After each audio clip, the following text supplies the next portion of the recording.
Well, here we are again on another glorious Friday night. A bunch of old guys just chilling out in the rain. Well, if you're in Missouri, you're in the rain. My team is all in at the state finals doing their thing. And my buddy hit a 158.17 today on 218s and an S10. Things are going. Things are going. They're going. Um, so yeah, check this out. I love my life. My life's good sometimes. It's just gonna spin. Not too shabby, huh? Yeah, I thought so. I've been busy. Working hard on it. So we got 500 farad of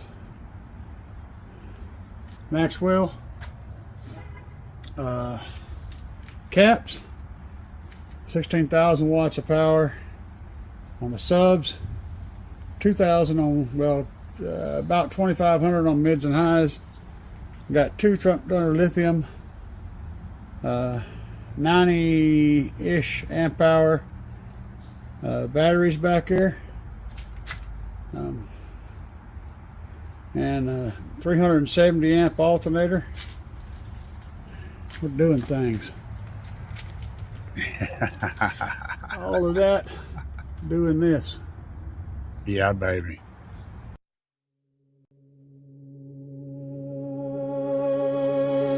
Hit the chill back and you stand up, stand up. Start to move your body with your hands up, hands up. Rock it to and fro while they coming through the door. Now they leaning on the bar with the cans up, cans up. Hit the flow fast and you back up, back up. DJ got it lit, turn the track up, track up. Moving side to side, feel the rhythm start to ride. Now they stepping to the beat, never slack. Just how low can you go? Can you go? Can you drop it right down to the floor, to the floor? With a body like a demon, make the men start screaming. Then you turn to the crowd, let them know. Ooh, how far down can you go? Can you go? Can you lay it right down on the floor, on the floor? With the body like a demon and the men still screaming. Then you turn to the crowd, let them know, let them know, let them know, let them know, let them know. Lights turn low when they line up, line up. Shorty got the vibe, time to wind up, wind up. Everybody moving when the bass line hit, and the whole damn place gonna bind up, bind up. Bass hit hard and they jump up, jump up. Hands in the air, let it pump up, pump up. Moving left and right when the hook come tight. Everybody in the house shit, just how low can you go? Can you go? Can you drop it right down to the floor, to the floor? With a body like a demon, make the men start screaming. Then you turn to the crowd, let them know. Ooh, how far down can you go? Can you go? Can you lay it right down on the floor, on the floor? With the body like a demon and the men still screaming. Then you turn to the crowd, let them know, let them know, let them know.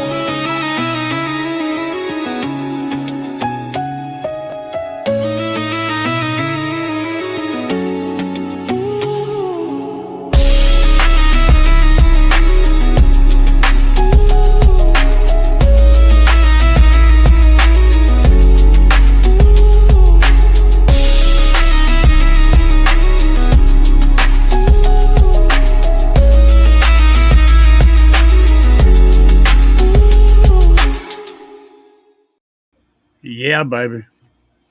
Yeah. What's up? What's up? What's up? What's up?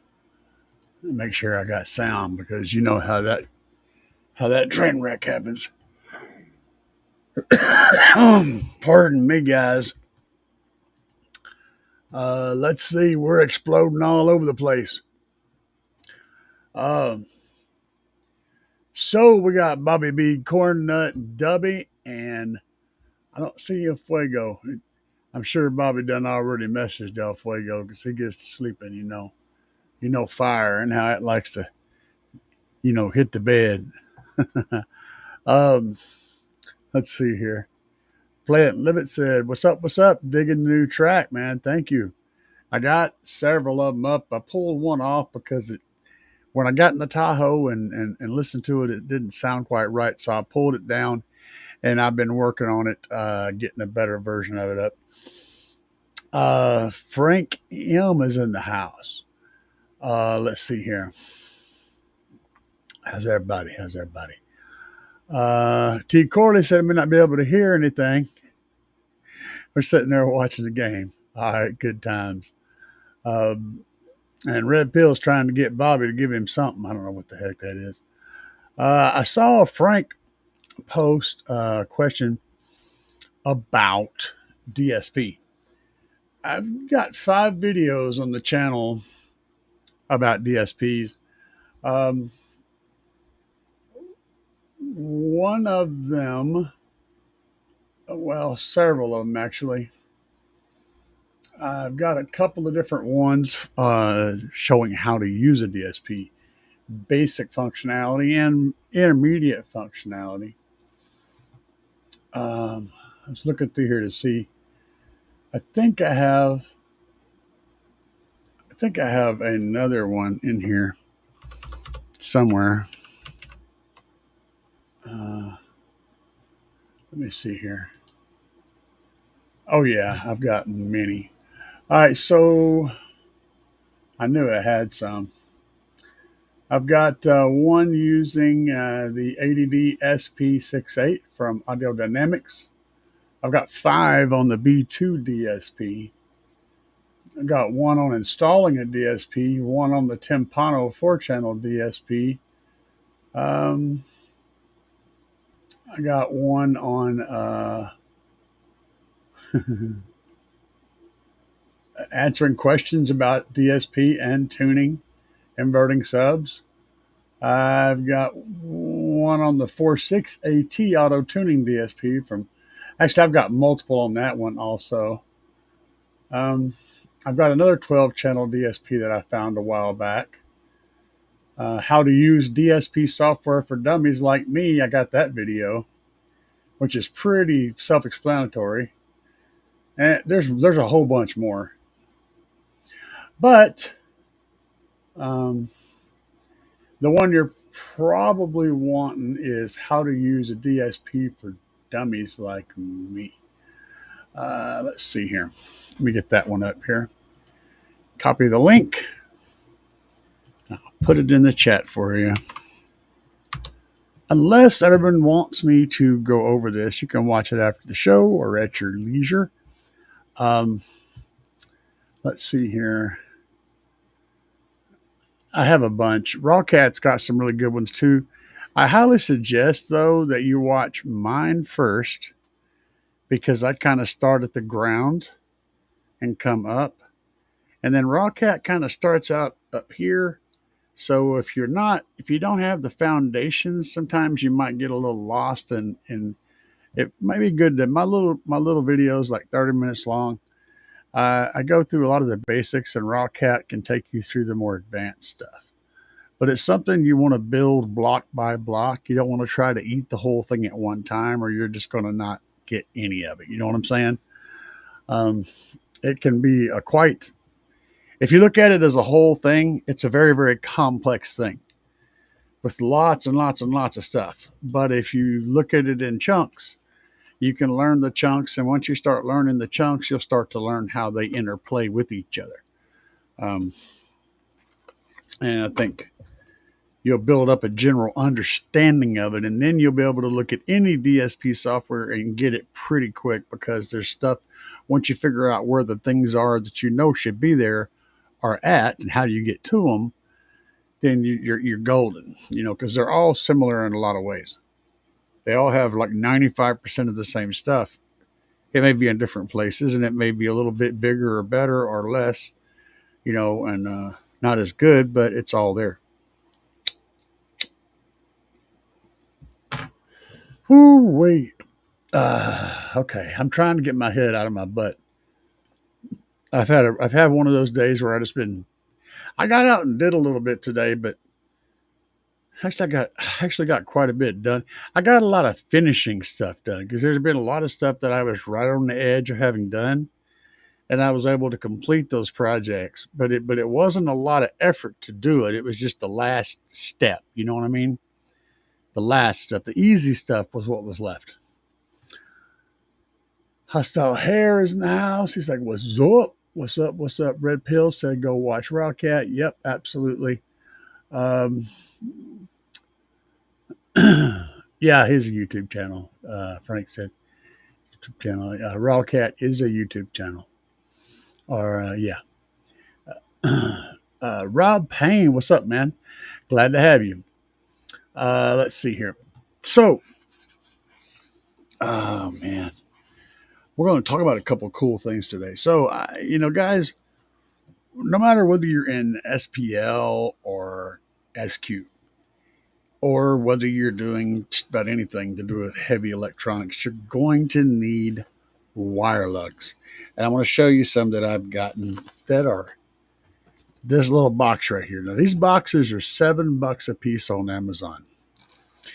And now, if you go to the local hardware store or something like that, like, I don't know, AutoZone or wherever, you can pick up lugs, alt gauge lugs, for about $1.70 a piece. My buddy owns a car audio shop, and he's got a distributor that he goes to get his, and he pays $1.70 a piece. This little box, see, I got part of it sticking out here. This little box comes with 10 alt gauge lugs. Just like any other alt gauge lugs, they're nice, beautiful alt gauge copper lugs.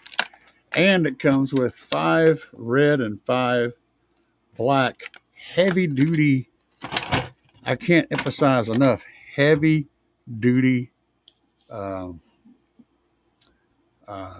insulator. Heat shrink wrap, heat shrink.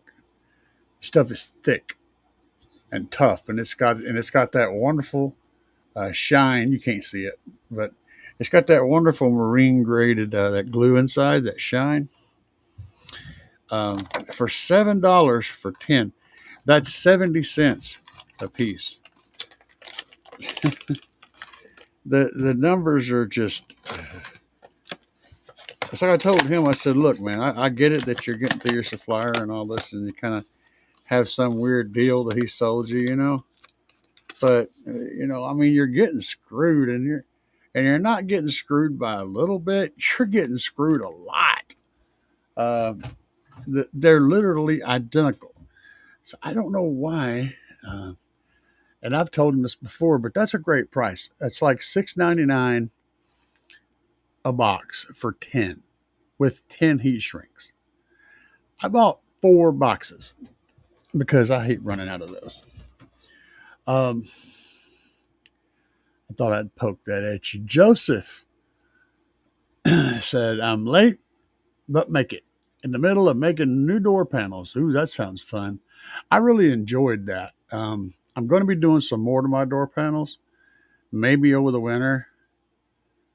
They're a real pain in the ass because when I take them off, it's destructive. All my clips get broke, and it's a big pain in the butt. I don't like taking them off, but I want to. I didn't last year. I didn't do it. I didn't finish the back of the speakers. I was just letting it, use the cavity of the door.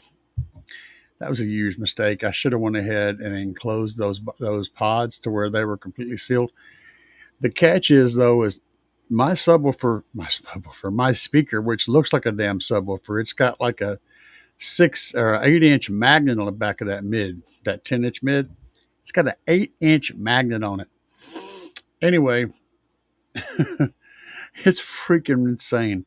But that thing, I had to put a ring on my outside of my pot to pull them out a little bit because they were impacting the door before the face met. So the hole wasn't quite deep enough.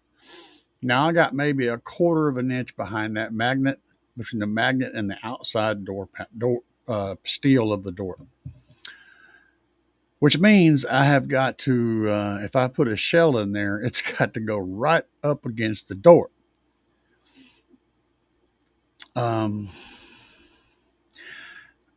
Yeah, I'm not sure where it's hitting actually, because it ain't hitting the outside metal because the window wouldn't roll down. It's hitting something in the door. I'll have to look at it, figure it out. But anyway, I got to build a shell in there to envelop that thing because I'm getting so much sound linkage around it that it won't get down to the mid bass that I want it to do. I know it can do.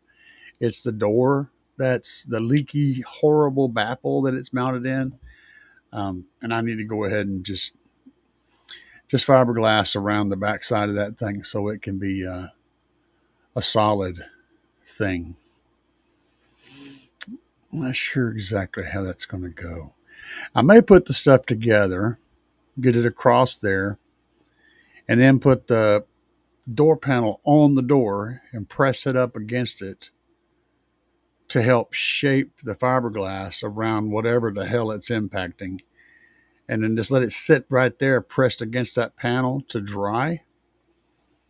That way the shape of whatever's back there is pushed into the fiberglass and it'll, you know,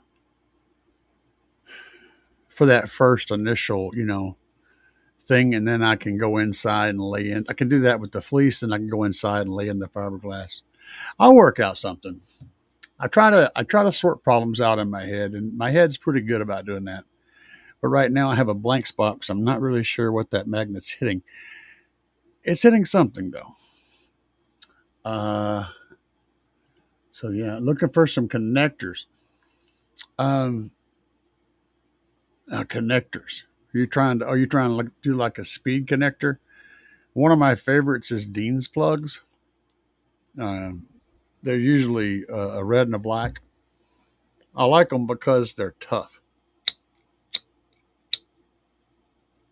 but you got to be able to solder to connect them. So you solder your wires to them and then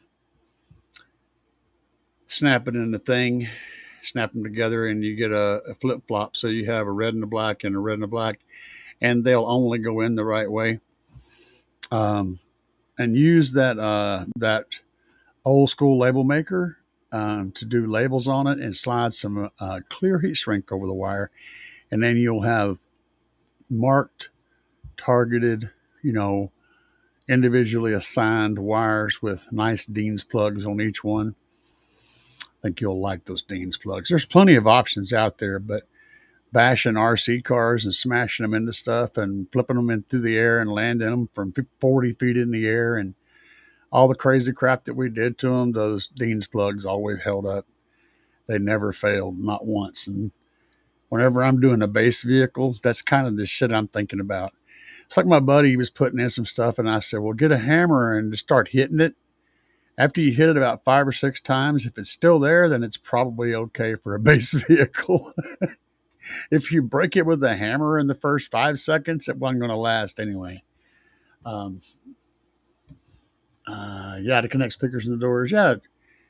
If you're wanting to do permanent connections, then I myself, I like to either twist and solder or twist and like like split the wire up and push it together like this, and then twist it back on itself, and then run a little solder on it. Um, that's what, or in the heat shrink. That's what I like to do. If I can't do that, and if you're going to do that, by the way, get soft solder and get a container of flux and use the crap out of the flux on the wire. So after you twist the wire all up, just drench it in flux, and then your solder will actually go in there and do its thing. If you don't know how to solder, if you're not very good at soldering, or if you don't have the crap to solder, then I'll just do a hard twist and pull it to one side, twist it in the middle a few times, and then take the twisty bits and twist them on the sides to create a mechanical fasten, and then drop a heat shrink on it and shrink it up good and tight. That works too. I'm not a big fan of connectors unless I'm using something solid like Dean's plugs, and I'm only going to use them if I intend on plugging them and unplugging them quite a bit. So kind of depends on what you're trying to do. Big baller. Yeah, man. He said, oh, Frank said, Frank, there he is. I got a 2026 Yukon XL on order that should be here soon. Looking forward to starting a new build with 2 Solo Fix 15s. I love it, man. After my own flavor, brand spanking new vehicle's got like 6 miles on it, and he's gonna base the crap out of it, brother. Hey, high five. it's my ball. I'll play with it if I want to. I told you guys I had a brand new 2001 Chevy S10 extended cab, the only new vehicle I ever bought in my life. And before it had 10 miles on it, I had replaced the entire exhaust system, put 2 JL15W3s and a Memphis 1000D in the back, and um, replaced the factory speakers with some Alpines. The mids and highs. I think that's all it did because it had a CD player. I'm pretty sure it had a CD player. Yeah, I mean, literally, I hadn't even been home. I did this before I went home. I went from the dealership to the exhaust shop, from the exhaust shop to the car audio store, and got the bits and pieces I needed. I already had some stuff, and I took it out of my car, put it in my truck, and while I was at the car audio place, I'm out in their parking lot putting my shit in myself in my S10. Yeah, hadn't even been home. Didn't have 10 miles on it. Had the brand spanking new factory exhaust in the bed of the truck, and I run duals through 2 10-inch glass packs all the way back, and then right in front of the back tires. I turned them out so they weren't out right in front of the back tires. That sounded really good, actually. I was hoping it would sound not bad, but it actually sounded good. You got to have your priorities. And I was working that night, by the way. I was working at Wendy's. I was managing a Wendy's, and I had to go in at work at 5 o'clock and close the store that night. So I was doing all that before work. Life. It's amazing. Yeah. Just ship it to Peter if he has sounds. Hell yeah, dude. Uh, let's see here. I got you. Connect speakers in the doors. Um, Ethan Brooks, getting my DC 3.5K tomorrow. Okay. I got it tuned down the new amp till I upgrade my alt from a 140 to a 300. Got SHCA OFC. I know that. I should know that. I can't think of it. Anyway, OFC alt gauge and an AGM for now.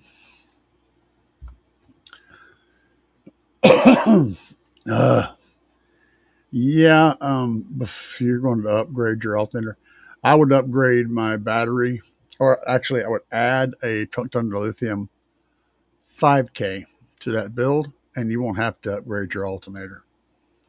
So, for about the price of a good, actually less than a good alternator, you can solve the problem completely. If you upgraded your alternator with that single AGM, you would just barely be able to keep up because your battery won't accept that much of a charge.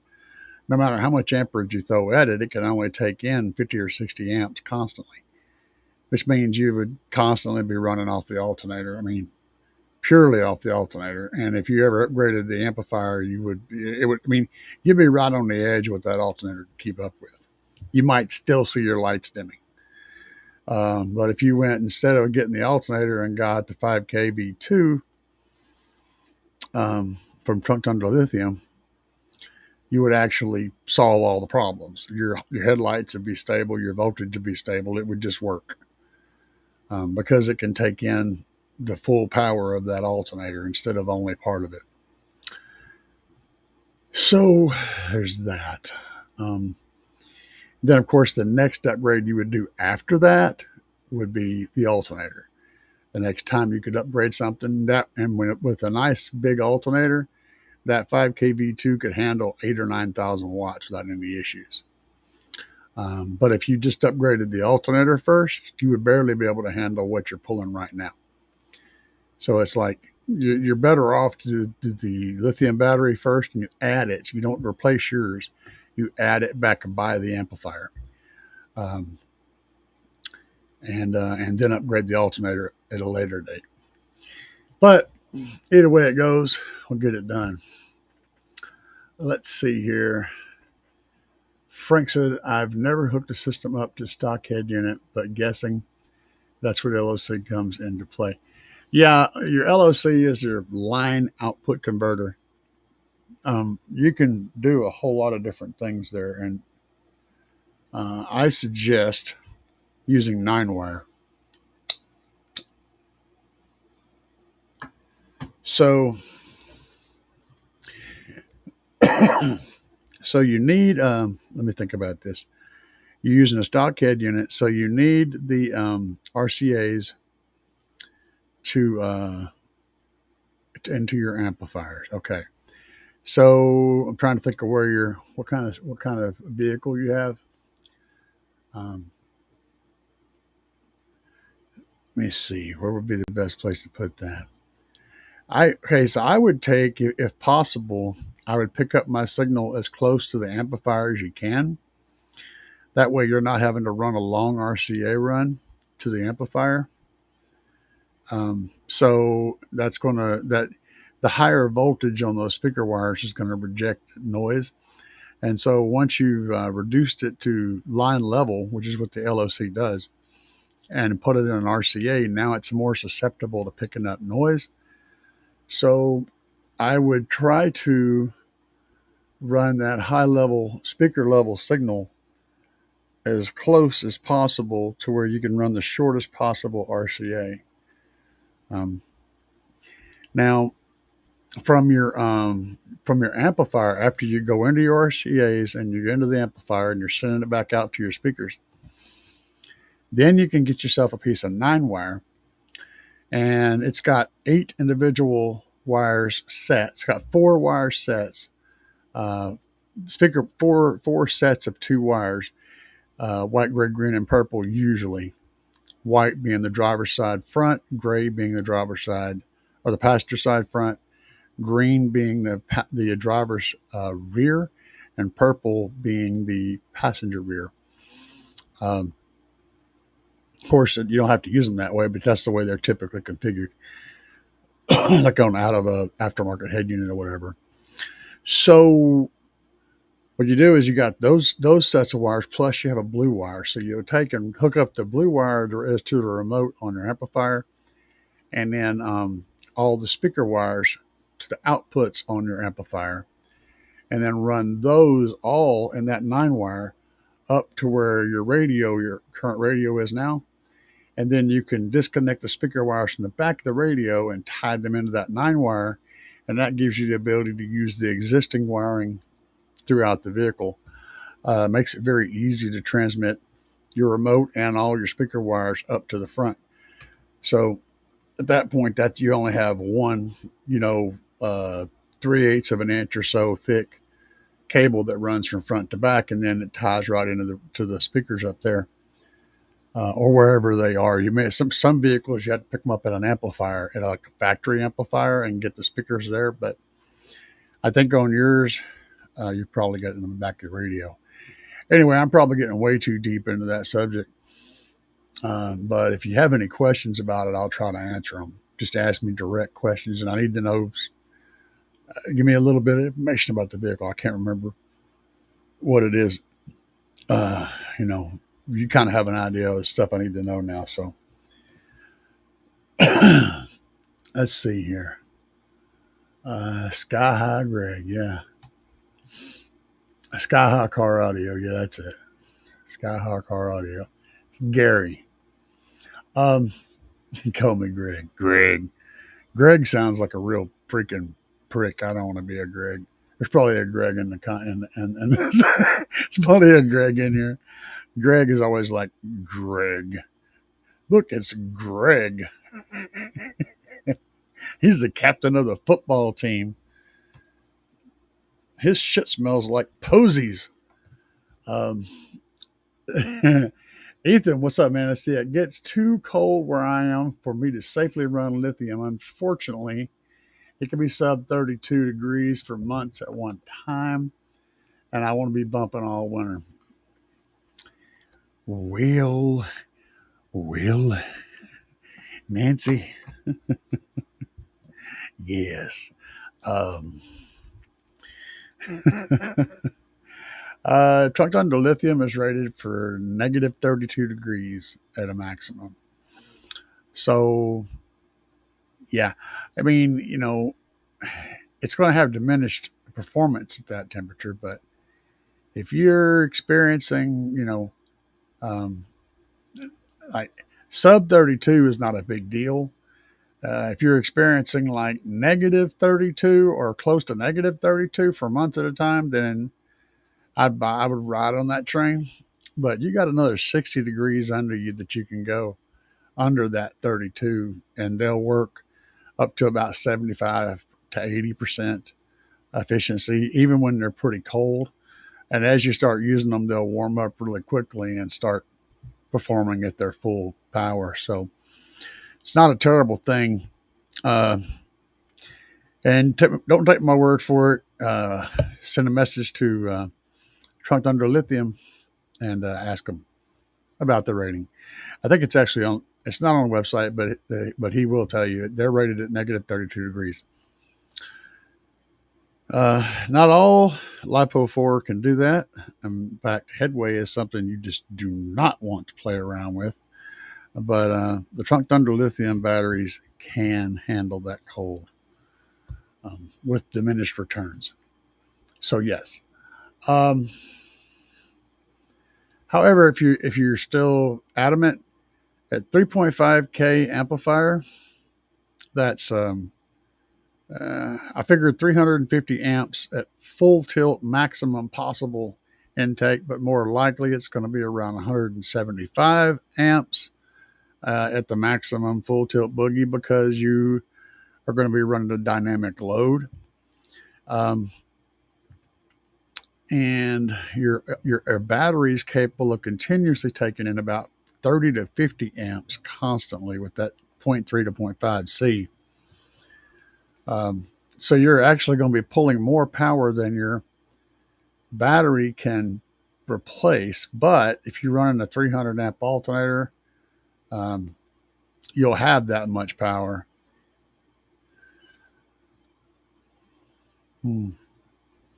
It's up to you, man. It's kind of a either or situation, but it'll work on that much power. It's not going to be terribly great, but it will work. The alternator AGM solution. Uh, I don't have. You can probably, yeah. You could go to Big Jeff and use my discount code there to save some money on an alternator of your flavor. I'm not sure if DJ Dirty Bass has one. I haven't looked deeply into the site. I know he's got quite a lot of stuff there, but I have a discount code there too. Let's see. 20 people in the building. Smash it. Smash the like button, baby. Let's see. Frank said, I've been watching videos where they pick the signal up from a stock Bose amp in the back wheel well area. Some cars have that. That's what I was saying. As some radios, some factory radios don't have the little amplifier built into the radio. They run a signal over to an off-board amplifier, which can be located under the, depending on the vehicle, it can be located in the passenger side kick area, or it can be located under the console, the center console, or it can be located like back under the rear seat, or it can be located on the back wall behind the rear seat, depending on the vehicle. It's about 4 or 5 different locations that you typically find them in. But wherever it's at, it will be the source that you'll have to pull your LOC off of, and then you're going to have to figure out the speaker. So you'll unless you have a wiring diagram, that tells you you're going to have to get up there and adjust.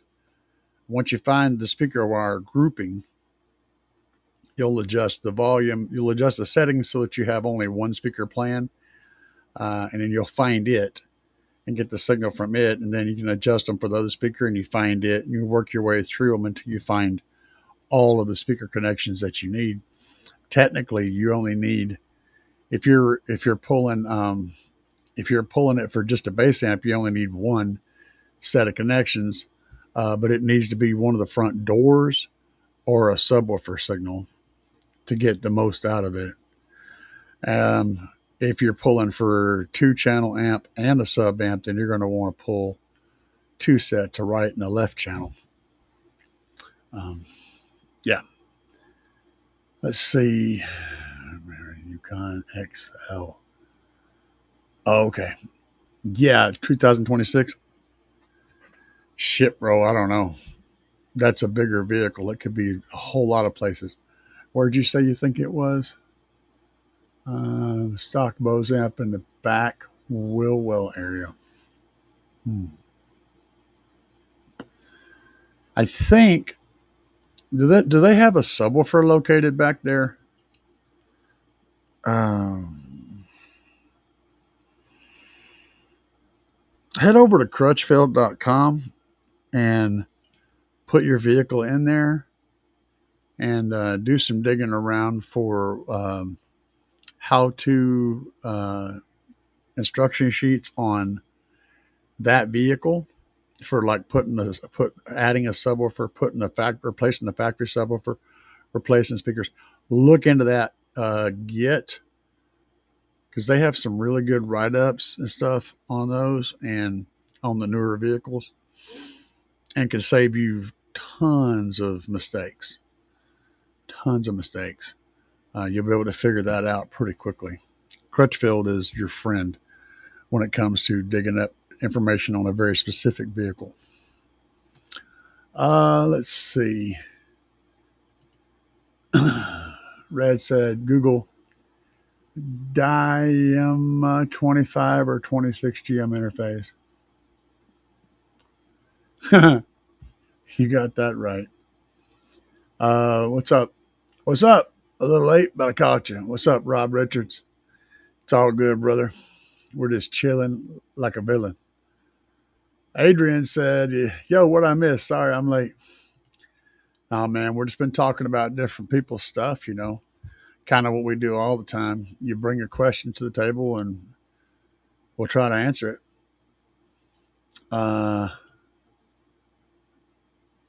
Let's see here. Dub said, Google the Mazda RX-7 Boss setup if you want a good giggle. Or Bose setup. Mazda RX-7. Is that, you're talking about the old one, I guess? Red Pill said, why did I call you Greg? You're Gary. My favorite. I've been called Greg before. So my middle name is Shane. I've been called Sean. I had all black teachers in school, and they knew me for years. Everybody knew me. I was a troubled child. And every single one of I take that back. I didn't have all black teachers. I had like Miss Hamilton for first grade. She was white.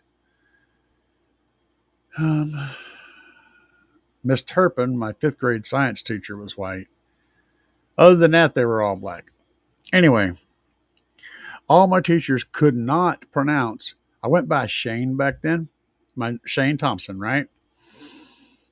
And they, for whatever reason, none of these black ladies could pronounce my name, Shane Thompson. They always called me Sean Thomas. Every freaking time. And the principal's last name at the school was Wayne Thompson. And we were not related. But the fact is, their boss's last name was Thompson, right? And they could spell it and pronounce it because we had to learn it in the first part. But they never could say my name right. They always called me Sean Thomas. And so I learned to answer to that. They basically renamed me. Uh, I miss those days, man. I joke, but I miss those days. Um, I know I'm boring. I'm boring tonight. This is a boring night. You want to learn a little bit about DSP? Anybody want to learn a little bit about DSP? We'll pull it up. We will go there. You say your name is Michael? No, Gary. My buddy's name is Michael. I was named after the Shane character in the movie Shane. And Gary was one of my dad's best friends. And he named me after his best friend and after the guy in the movie Shane. That's where I got my names at. Just a second here. Let's pull this up. Doodly doodly doodly doo. We're going to do a little bit of learning. Y'all ready to go to school?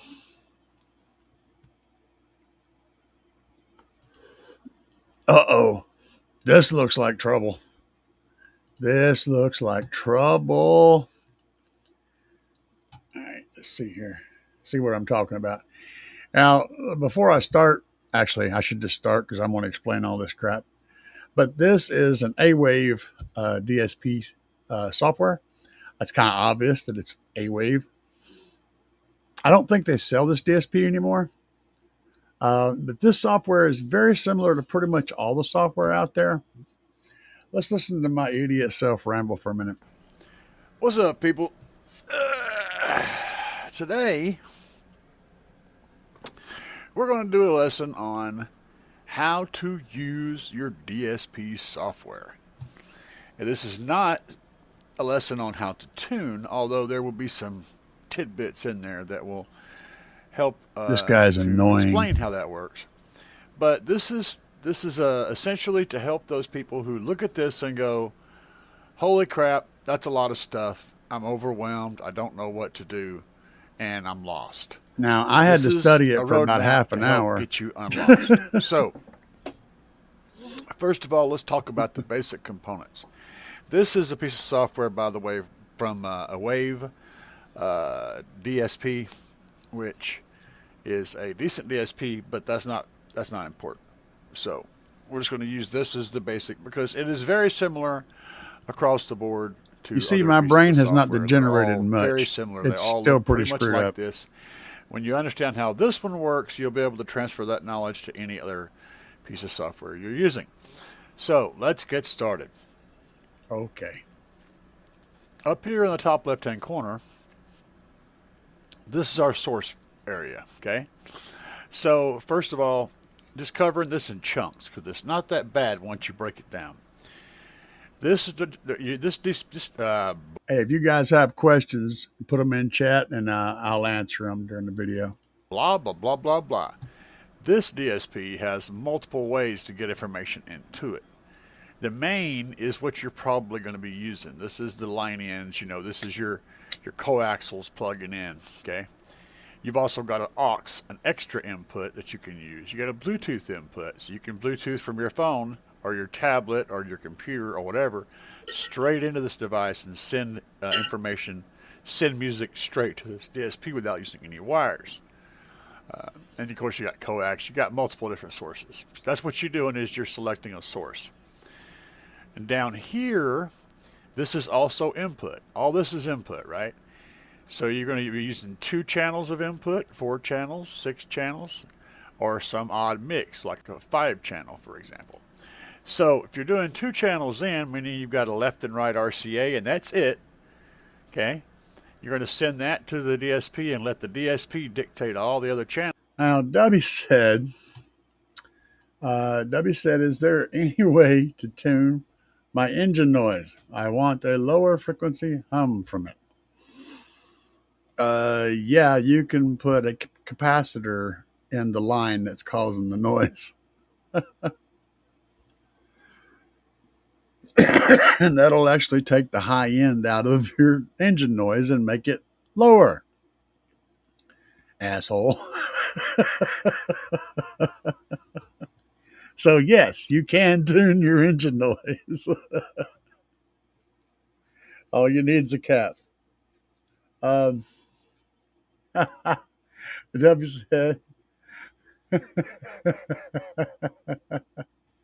mid cam, low idle, RPM. Yeah, baby. That'll take care of it. That'll get it down there. Then you'd select this one. And you'll notice up here on this inputs all the way across the top, this is where this is going to change. So if we select 4 channel, it's going to go front left, front right. So basically, what I'm talking about here is, of course, the inputs. Basically, you have to, let me find where my thingamajigger is. Select, these are all outputs, but the input's right beside them. So your input on front, say you're at this input and you set it to front left. It can be any one. We'll set it to front left. And then the output of that would be a front left full, or we could change it to front left anything, front left tweeter, front left subwoofer, front left anything. And that's going to assign that. You could also assign these channel 1 and 2, you could actually link them, which is what this box here would be. So if you link them, then the signals will be the same and the adjustments will be the same. It'll sum those channels. And then these boxes here are to either solo or mute them. I can't remember which, but they're for testing. That's what those are for. So once you get figured out how many channels you're running in, typically it's going to be 2. So typically what you would have is a front left and a front right full channel running in, and then you're going to separate out and do different things with them down here. You're not going to run them in and filter them immediately. You're going to filter them later. And you will not sum them because you want that stereo image. You might have a front left, front right, and a sub, which you can make any one of these other 6 channels a sub. And then you just change this to subwoofer instead of front full, front right full. You change it to subwoofer, and then that's going to assign all 3 of those channels. So then that's your outputs. Now down here, once you select one of those channels, you can come in here and change the EQ on each individual channel. You can change the delay. This has the delay on the same screen as this gain screen. So you can do all your gains here. Here's your subwoofer control right here. This is your main volume. It acts just like a volume control or a gain knob. You can use it as a gain knob if you want to. But you set that. You set your sub level here. These are all your independent channels. This will adjust everything up and down the way it's set. This will give all of them different gradients. And then your delay over here is your milliseconds of delay. So it's got a kind of a unique little screen here with all the stuff. Each individual channel is going to give you the high pass, crossover, and the slope and the frequency right here. So everything for your crossovers and then your gains and then your delays are all on this first page, which is kind of unusual. This is your crossover type. And then down here is your crossover. This is showing you your settings of your crossover. So it shows you a graphical shape of what you're actually doing down here. Down here, you can use the sliders to set these, or you can click down here on this little box, but you can't see. I'll do it over here. You can click down here in this little box right here, and then you can type in a number and it'll automatically adjust that gain. And this right here, see if I can read. I got light in my eyes over there. Yeah, that one, the bottom one, or is it? Yeah, the bottom one is the Q factor. So what you do there is, yeah, I'm making sure I got that right. Hang on. Is that correct? I can't see it. That's the dB. That's the frequency. Hang on a minute. Okay, so no, that's incorrect. The bottom down here at the bottom is the Q factor, and this one right here is the actual amount of gain for each frequency band, and that's the frequency. So you take this number, the smaller this number is right here, the wider the band is that you're going to affect whenever you make an adjustment. So at 4.5, it's certainly a pretty peaky band. You lower it down to like 0.5, and it's going to be a big, long amount. So when you make one change here, it's going to change all these other ones along with it. So that's your Q factor. This is the amount you're changing, and that's the frequency you're changing. And then this right here bypasses the EQ completely, so you can do a before and after kind of thing with it. This is pretty much the entire, this DSP basically has one page that covers everything. And that's the functions of the DSP. There's a lot more to setting it up. Let's see here. What are you guys talking about?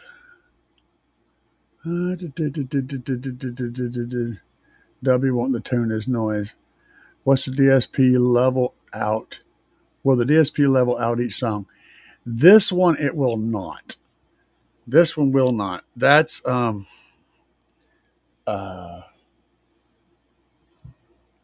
that you can do. Most of the DSPs will give you, like this one does have different sources, so you may be able to set the, I don't know, but you may be able to set the gain per source, not the volume level for each song, so it won't auto adjust that. The B2 DSP behind me up there, right there. It's hard to do that when it's going the wrong way. Your brain just misfires completely. That will actually have a limiter on it. Now, it won't like maintain the level of all the songs at normal listening volume, but whenever you go full tilt boogie on it, it will keep the parts of the songs from peaking through into clipping if you have that limiter turned on. So it will reduce the level of the loudest part of the song so that everything stays below clipping when you're going full max volume.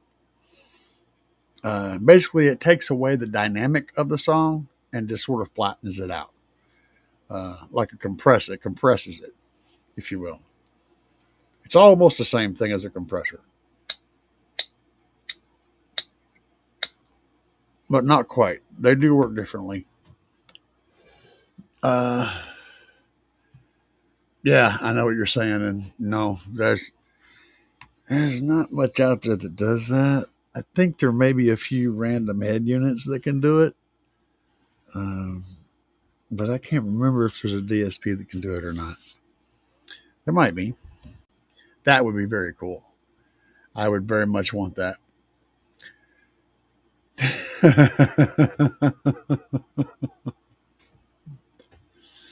The BGs cannot be leveled. They are at Celine Dion levels of highness. Traders crying for help. Oh man, I can't do that. I can't sing like the Bee Gees. I'm not even going to try. When I was in my teenage years, I could. I had a pretty high. I had a pretty high range. I could sing, Still Heart and shit like that. But not anymore. Now I can't even. I can't even do like the Old Lang Syne, same Old Lang Syne. You guys familiar with same? What was his name? Can't think of his name now, but Same Old Lang Syne is the name of the track. Dan Fogelberg. Brilliant song. Absolutely brilliant song. Met my old lover in a grocery store. The snow was falling Christmas Eve. That song. I can sing the whole song, but when it gets to the little high parts in it, I can't hit those no more. What are we doing here? How much is a subwoofer? I'm going to assume that I'm going to assume he's being serious. So I'm going to answer this question because that's what I do. Man, a subwoofer can range anywhere from about $20 to about 5,000 or so, probably, maybe a little more. We're going to need more information, a lot more information to get you an answer. And yes, There you go. I literally cannot answer that question without a ton more information. Dub. Yeah, there you go. That's yeah. Yeah, I wasn't going into insanity where there's probably some out there, W, that are much higher than that. You got speaker systems out there that sell for several $1 million a piece. So how much is amplifier? Yeah, yeah, um, yeah. It's a lot. It's too much. Any more questions, Hellcat? I'm waiting for this. This I'm enjoying, guys. Let's keep going. Come on, give us another one. How much is radio? You can do that one.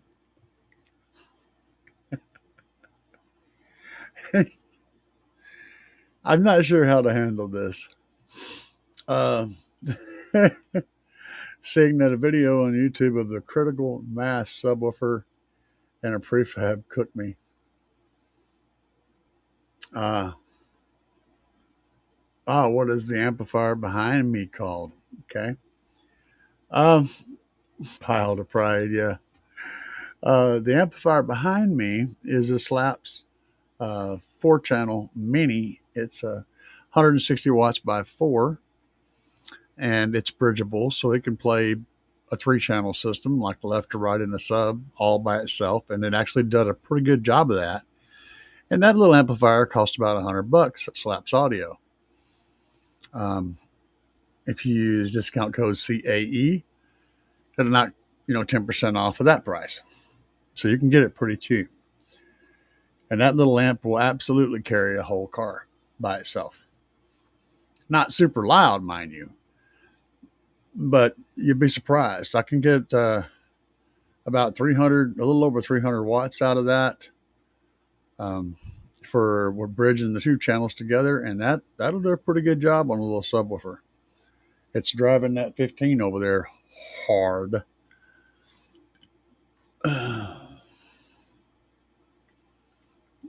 That's loaded, yeah. Let's see here. Subs price. I'm just yeah. It's YouTube. What are you gonna do, man? It's the internet. It's fun stuff. We just do the thing. So Dove said, I think Hellcat is asking what the average price of a build would be, but again, that's loaded. Much average, depending on what kind of build you're doing. That number again. I mean, okay, I'll give you a number. I'll give you 2 numbers. We're going to rule out all of the ridiculousness because I'm pretty sure you're not prepared for that. So just a good solid build in a car with a subwoofer, some door speakers, good amplifiers, a DSP, probably a stereo because your stereo might be garbage. You're looking at a good setup. I'd say $5,000 to $6,000. For a budget setup, we could probably do the majority of that for easily for less than 2,000. So if that answers your question, and I can walk you through it. I've got build videos on my YouTube channel, on multiple build videos on basically how to price things out. But I'd be glad to walk you through it. If you watch my videos, there's an email address down at the bottom. Email me the questions, all of them, and we'll go back and forth and figure that out. I will answer your email. I check it all the time.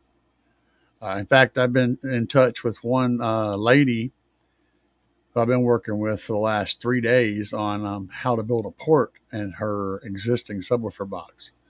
We've been going back and forth trying to figure out how to make a new port for that box. And that's just been, I probably got 50 or 60 emails from her back and forth. So I do this all the time. Um, and that's going to be the best way to do it. Just make sure that you send me the information, not just like okay, tell me the car, price range, and the kind of things that you want to improve, and then we can start building on that and actually get somewhere. Um, let's see here. Frame grounds versus direct grounds to alternator. I always go with the direct ground to the alternator or to the alternator bracket. But and then the next question is, does that ground go directly to the back or does it go to a frame? It depends on the vehicle and depends on how well maintained all your grounds are and whether they've been upgraded. So if you're, let's say you're connecting to the body, and older vehicles, well, even some of the newer vehicles, but you can use a body ground. You just got to run a ground from the alternator bracket to the body, and it has to be clean and big enough and tight and secure and good conductivity. I say clean, I mean all the paint needs to be cleaned off. Bare metal has to be showing on the back side of the nut that you're going to tighten up or the bolt and the paint on the surface. All of that needs to be bare metal, so you get a good tight clamp down on bare metal on everything. Then you can pick that up in the back from the same technique, and usually it works pretty good. If you're, that's what I mean. I don't have a problem with using a giant chunk of metal as a conductor because it kind of already is a conductor. There's not really a reason to run a ground all the way back unless you have a vehicle that is performs badly specifically as a ground. Um, Now, if you're going to use the frame, you need to hit the frame from the front and then hit the frame in the back. And again, clean it, metal to metal, shiny metal on everything. But you can use the frame or the body. And if you're going to, like say, for instance, you're going to hit the frame in the front and then pick it up from the body in the back, you got to make sure that you've got a good ground run from that frame to the body of the same caliber so that you can conduct electricity. You've got to create a solid path that's at least big enough, and every part of it is at least big enough to handle the current you're going to pull from the front to the back, whatever that is. If you're just running your alternator charging wire back there and you're not trying to pull battery power back there also, you can use less wire. If your batteries are all located in the front of the vehicle and then your amplifiers are located in the back of the vehicle and you're pulling all your power from the front to the back, then you may consider running an extra ground just to make sure you're not having any issues because you're literally pulling everything all the time from the front. That's a big difference than pulling just the charging current. Because whenever you're running power wire or ground or whatever for the alternator to charge the battery back in the back, the wire only has to be big enough to handle the alternator's maximum output. Whereas if you're running batteries and alternator up front and then an amplifier in the back, say you got a 5,000 watt amplifier, you've got to have enough wire running at both sides, power and ground, to be able to carry all the current the amplifier needs. If you have the battery located in the rear to like a trunk donor lithium 5K on the amplifier, and then you've got like a 300 amp alternator, all you've got to have is a power wires and big enough and grounds big enough to handle 300 amps. But if your batteries are all in the front and you're pulling them, then you're going to need 500 amps worth of power wire. So that means you're going to be running 2 runs of everything instead of just 1 run. It's all about how much power you need to transmit. And where you're getting that power from is going to dictate how much the wire needs to be. But I use body grounds, frame grounds all the time. No issues. Just take care of them and they'll do you fine. If it's a fiberglass thing with a crappy frame or the frame is toast or whatever, run wires. But for the most part, you can do both. Both will work. And you can do both at the same time, yes. Like Dub said. Honda said, do you know if you can use Duratex on MDF? Duratex, that is like, I'm trying to figure out what Duratex is. If it's water based, I would suggest not doing that.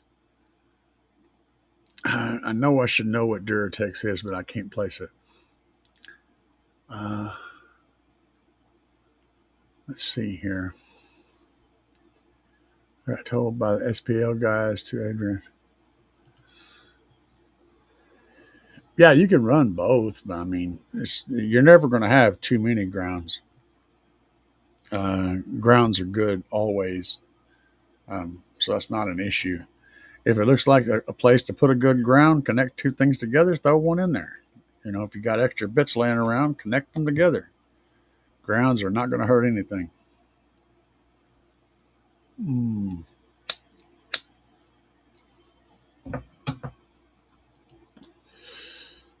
All right.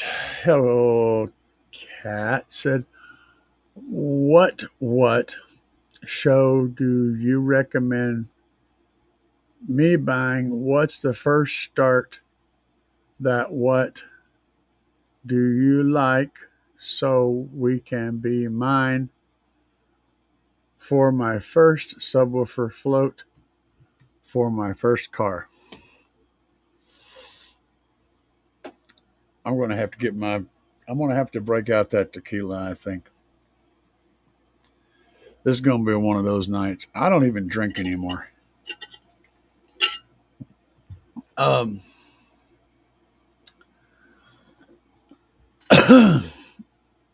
Okay. Let me see if I can figure out what he's trying to say. What's the first? I'm guessing that Hellcat does not speak English naturally. Okay.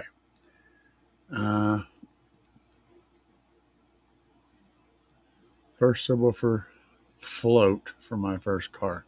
Well, now you add the word float in there. That means you intend to move a ton of air, which means you want a big system. So,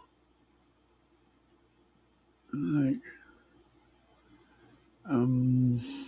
man, dude, that's a whole consultation. Send me an email and use the translator to try to give me something that can work with. I apologize. I cannot speak whatever language. Your translator is pretty bad or your translation is pretty bad. So use a translator so I can have better information and send me an email and we will talk about it. Okay. We'll get with it. And I can translate for you or try to. So just work with me.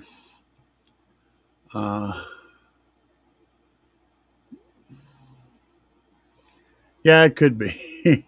Could be. I don't care. I'll entertain it. You know what? It's a challenge.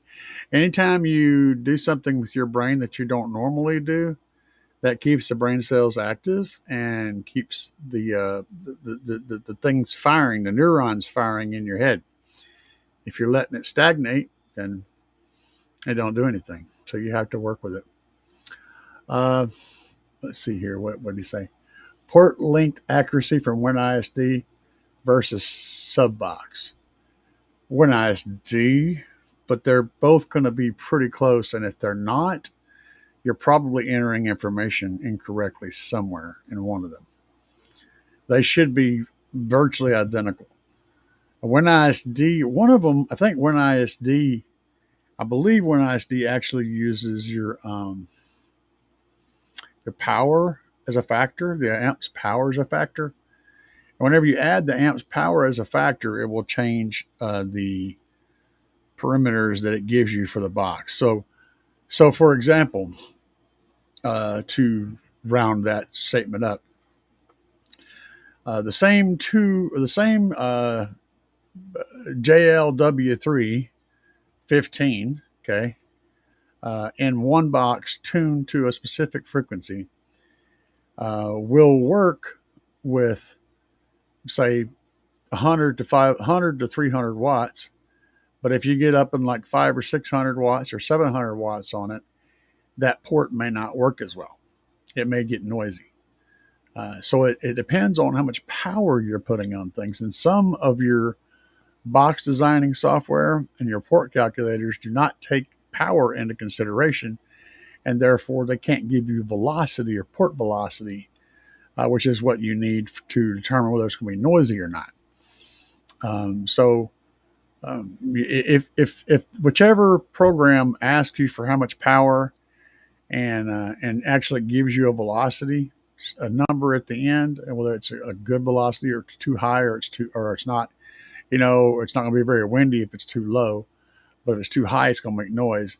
If it gives you the port velocity and explains that to you, then that's the one you want to use.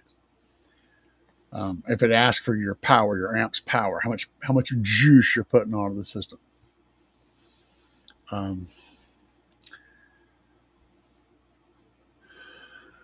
Let's see here.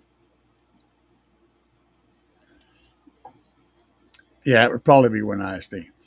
And W said, my Civic, for example, I was told a maximum of about 150 amps worth of grounds in the body.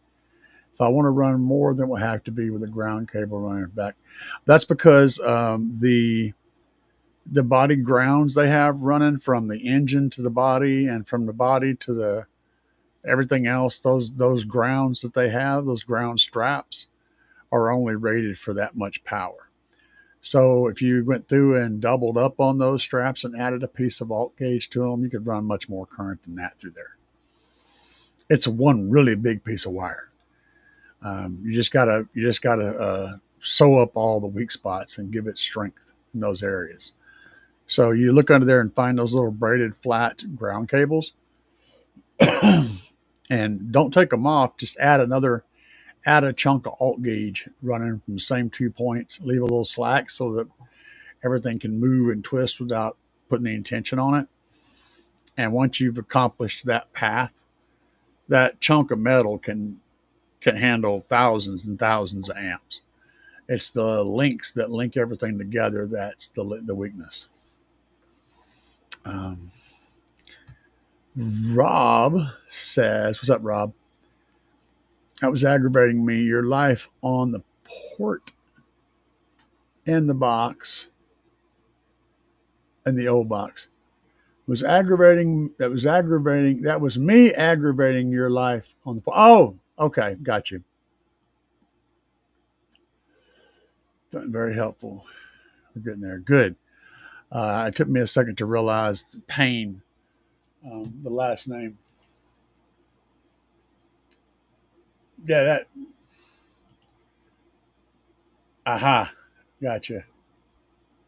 Yeah, I see your message over now. So I'm guessing that's you're using, is that your wife's thing, email or something? I don't know. Anyway, cool. Gotcha, Rob. Hostile hair, guys. Fun as always. Gotta roll. Keep banging. All right, man. Peace out. Peace out, Bundy Rabbit. I had my buddy's last name is Hopper, and I made him up a thing with a rabbit with a machine gun in a parking lot a long time ago. And every time I see the hostile hair, it makes me think about that little rabbit with a machine gun. He's got a Thompson machine gun. He's a mean look on his face. It's pretty cool. Let's see here. Thanks for the song. You're very welcome. Alcatraz, always grind down to bare metal. Yes. Get that conductivity. Oh boy. Okay. Yep. What subway do you recommend to use them for my car? Yeah, email, man. We've already discussed this.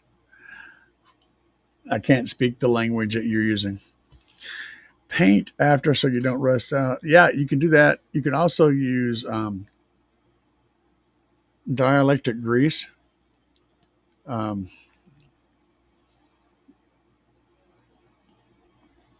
If you go to the parts store, like an O'Reilly's or Napa or whatever's in your area, AutoZone, and usually on the counter up there somewhere close to the little spark plug gappers that they keep on the counter, the little round ones, somewhere in that general area, you'll find some little tubes that you won't know what they are. Those are the grease. It's a dielectric grease in a little tube. What that is grease that's non-conductive. Okay, that's why it's called dielectric grease. It's non-conductive and it's clean out of the package form. However, once it gets a bunch of metal and ground up bits and dirt and stuff in it, it will gain some conductivity. But the idea is to cover your connection with that stuff so that water and salt and other things, corrosion promoters, don't get on the metal. Basically, seal it off from the air and the things that are in the air. And you don't get corrosion. But if you don't have that, you can always use a really thick axle grease. Just don't smear it like everywhere. Put it on the right there on the connection. Keep it to a minimum.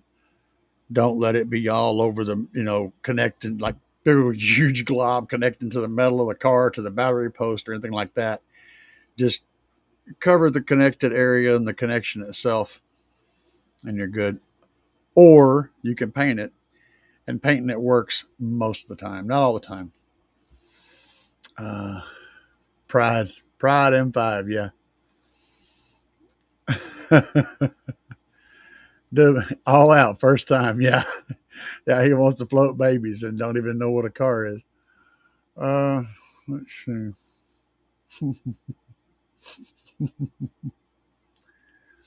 Let's see. Way too much Cheech and Chong. As many as you can fit, yeah. You're going to see Pride and Prefabs. Sharing is caring. You guys are fun. Kill Switch. Wow, I actually picked up on your Leet Speak, man. I used to have that so memorized in my head I could read Leet Speak at normal, just like a word. Let's see. Some of you guys won't know nothing about Leet Speak. Where did he say though? Okay. When ISD, yes. That being said, Sunbox is 34 and when ISD states 28. Yeah, it's probably a power factor that's changing it. There's a measurement in there somewhere that's either a variable that's different that you've entered differently, or there's another variable that is on one but not on the other, and you have input it in one but not obviously not the other. Let's see, design and WinISD. Put design in the Sunbox Pro. Yeah. I run my basic design, and first I have it in my head. I kind of know about how big everything should be. I got a general idea, and then whenever I run it through a box program, it should give me a number that's relatively close to what I already know. And that's kind of how I check myself. And if it's a complicated build in any way, shape, or form, after I get done with my design, I send it to my buddy, and he does a quick model of it on his much, much, much, much better software, and lets me know if it's stupid or if it looks like it's going to be okay.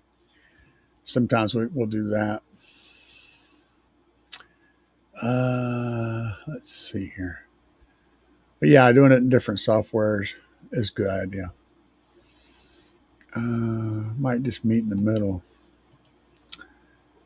and do a 30-inch port. Me personally, I always err on the side of a longer port because lower is always better. The sub's going to play the highs pretty good naturally. So if I'm trying to dig low, I usually aim for that. I don't try to meet it in the middle like most people suggest, like 32 or 30 hertz. If I'm wanting to play 26 hertz, 28 hertz, I'll tune the damn port at 28 hertz or 26 hertz because the higher bass always seems to get out anyway. It's always the lows that are tricky. So I'll tune low. Um, yeah, I got you. That's what I was talking about. The shell. Yeah, and but the shell, I don't think that's what they're telling you, but I don't think that's accurate at all. I mean, think about how much mass. It no matter what it's, even if it's aluminum. If you took that whole body of that car, the whole shell of that car, and crushed it down into a stick, it would be far, far, far thicker than any wire you're going to run anywhere. So that's why I said the shell can take amperage all day long. That shell could take thousands and thousands of amps. It's the connections that connect to the shell to see if they're using some kind of manual to say, well, this is how much you're allowed. The manual or the instruction or the rule is probably taking into consideration the ground straps that are running from different components to the body and assigning a amperage limit to that entire system. And they're calling it the body. Because the body itself is going to conduct way more power than what you're going to be using. That's a huge chunk of metal compared to a wire. Hopefully that made sense. Spot welded in tiny areas, not much ground potential. As long as you're connecting your grounds between the areas where it's spot welded, so you're not trying to jump from one spot welded panel to another. But I get it if it's really chintzy put together like that, and there's chunks of it that are missing a real good connection, then sure, run a big power wires or run both. Um, but even spot welds, if you take 6 or 8 spot welds, that's enough to carry hundreds of amps. So I don't know.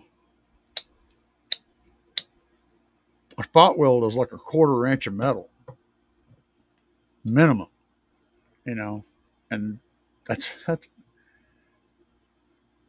think they yeah. I've been doing it forever, but I mean I have been lucky, I guess. I don't know. I get what you're saying though, because there could obviously be a situation where there was just not enough continuous metal to run, to do it. But I haven't run into that yet. Uh, Albatross, it's like a nut that clamps down from under when you screw from the top. From under, when you screw from the top. Rib nuts. Yeah, yeah, yeah. It's a rivet with threads in the middle. That's what it basically is. It's just a rivet. I mean, it's a hollow rivet that's threaded in the middle. So you rivet the hole, and then you can screw a bolt into it.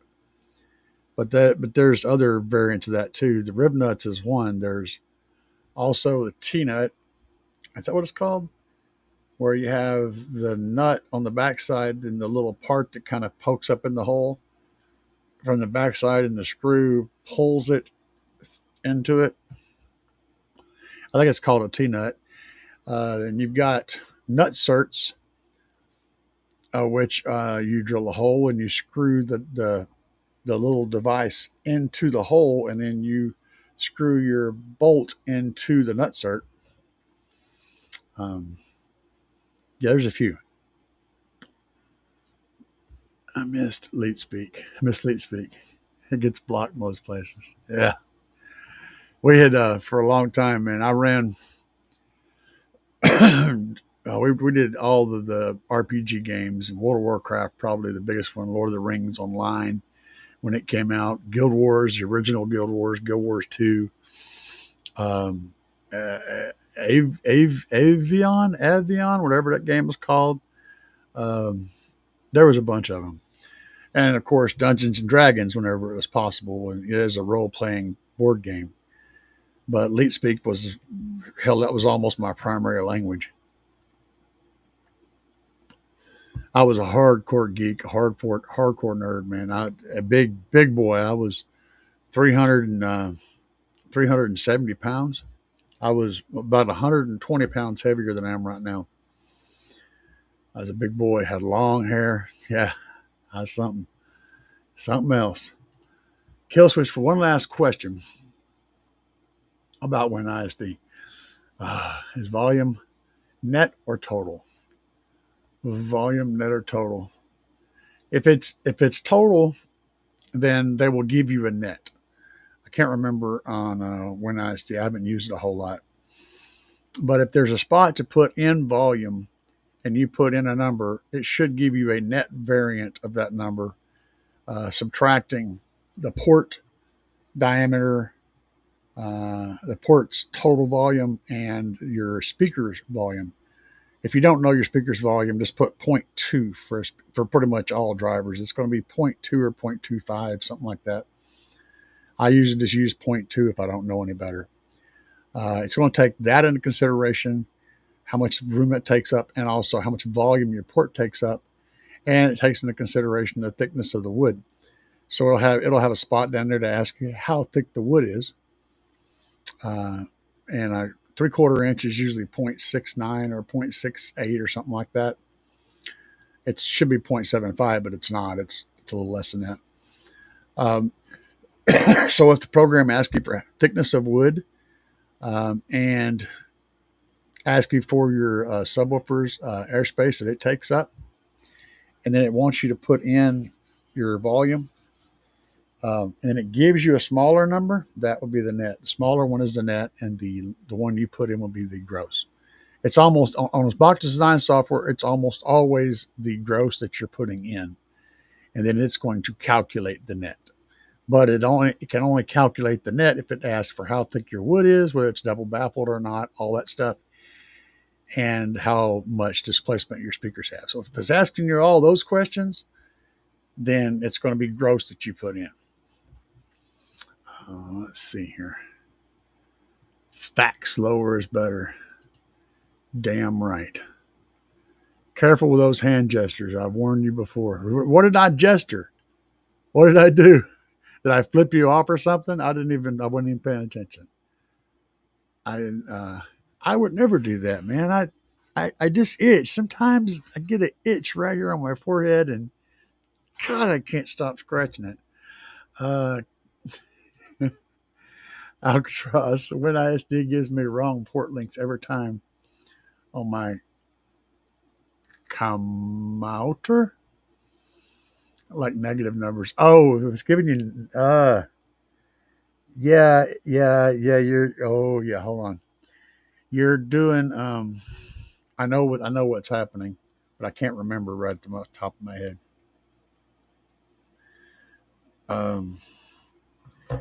If you're asking it for a port that is big, but also short, is that it?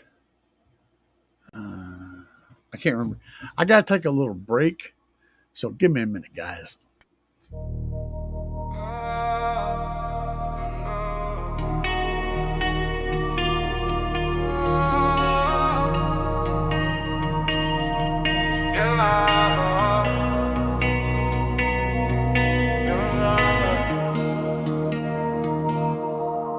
Ash on the radio, mothers counting names. Children learn to hide when the sirens scream. City lights flicker, windows made of stone. We trade our futures for a faded throne. Smoke paints the skyline, promise it betrayed.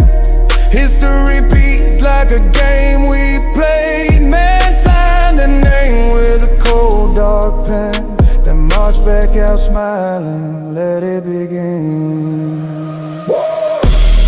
Can't see eye to eye, gonna fight till we die with the bombs from the sky now.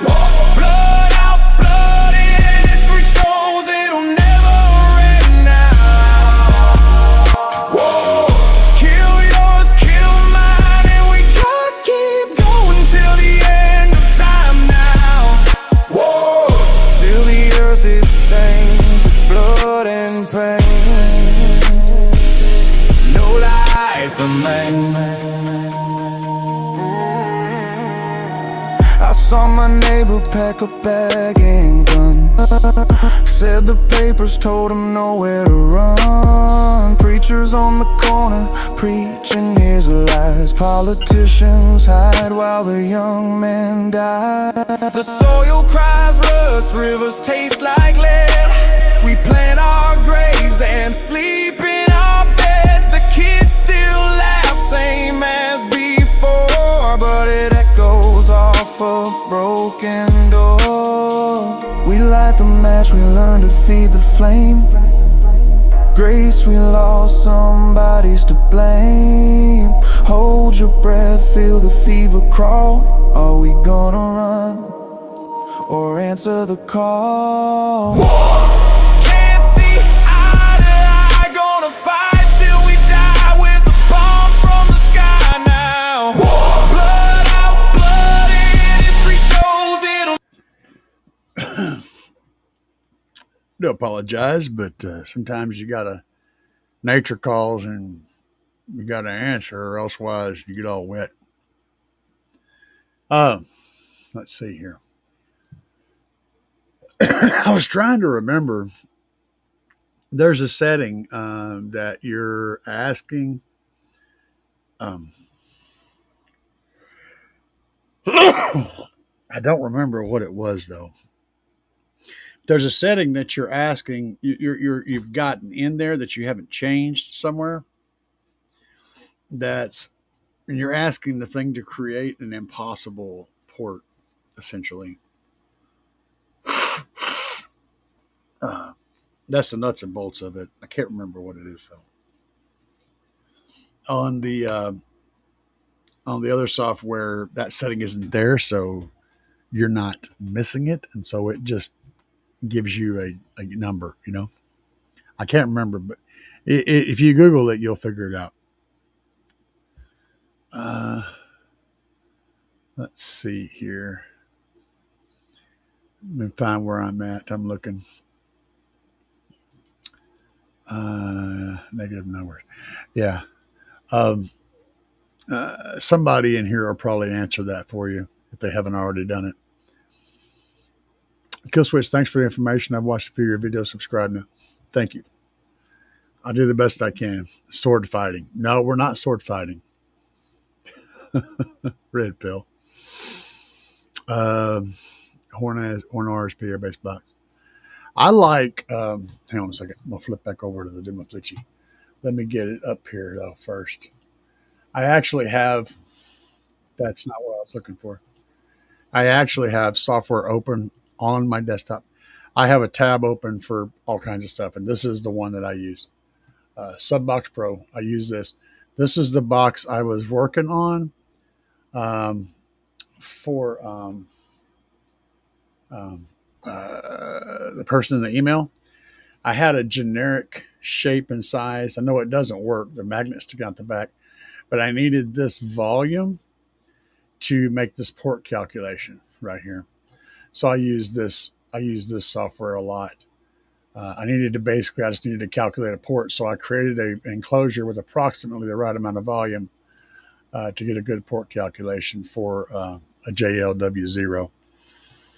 But in this one, this is really, really cool. I like this software. It's free and it works great. You can get a good generic idea. So if you know how wide your box is, we'll say it can be 30 inches wide. It can be 18 inches high. But let's say we need to have 3.70 cubes of airspace. Not 370. Oh, my God. Yeah, that wouldn't work. 3.7 cubes of airspace. Now, you see how it's giving me the total internal volume, and it's giving me the material thickness here. And we're going to change the subwoofer, but we'll calculate that. And that's given us our box. And now you notice how the port length changed because of the box, the much bigger box made for a much shorter port, very short port. It's almost just a hole. And sometimes you can actually get to where it's just a hole. So type ported box. Let's do two subwoofers that are 12. We'll do two 12s. with a cutout diameter of, we'll just call it 11. And we'll change that to 8. And then we'll change this to 0.2 because that's my generic size.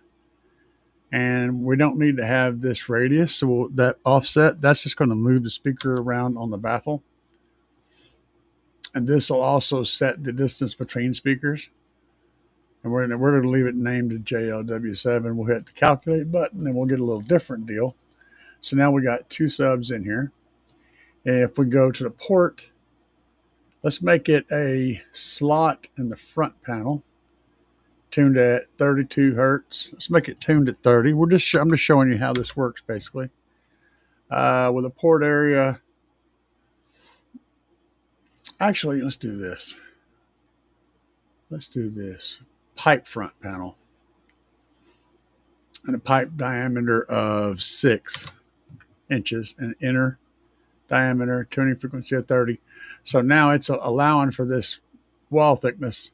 It's showing you the port area, inches, and that 6 is showing you the length. So when we calculate, it's going to adjust all that stuff. Now we have a pipe that's too long. So in this case, it's kind of an impossibility, right? We ain't worried about the fact that the subwoofers are like interfering with the pipe. But what we could worry about is making it 2 pipes and making the inner diameter of 4. See what that does. Real quick.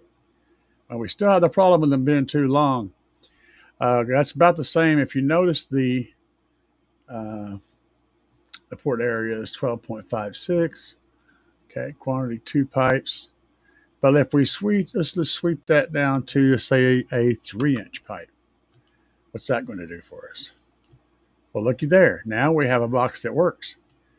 And we have our 7.6 inches, 7.06.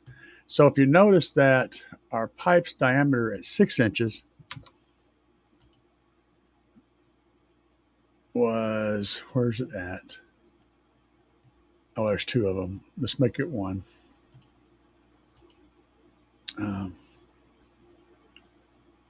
Port length, port area is 28. Yeah, that's big.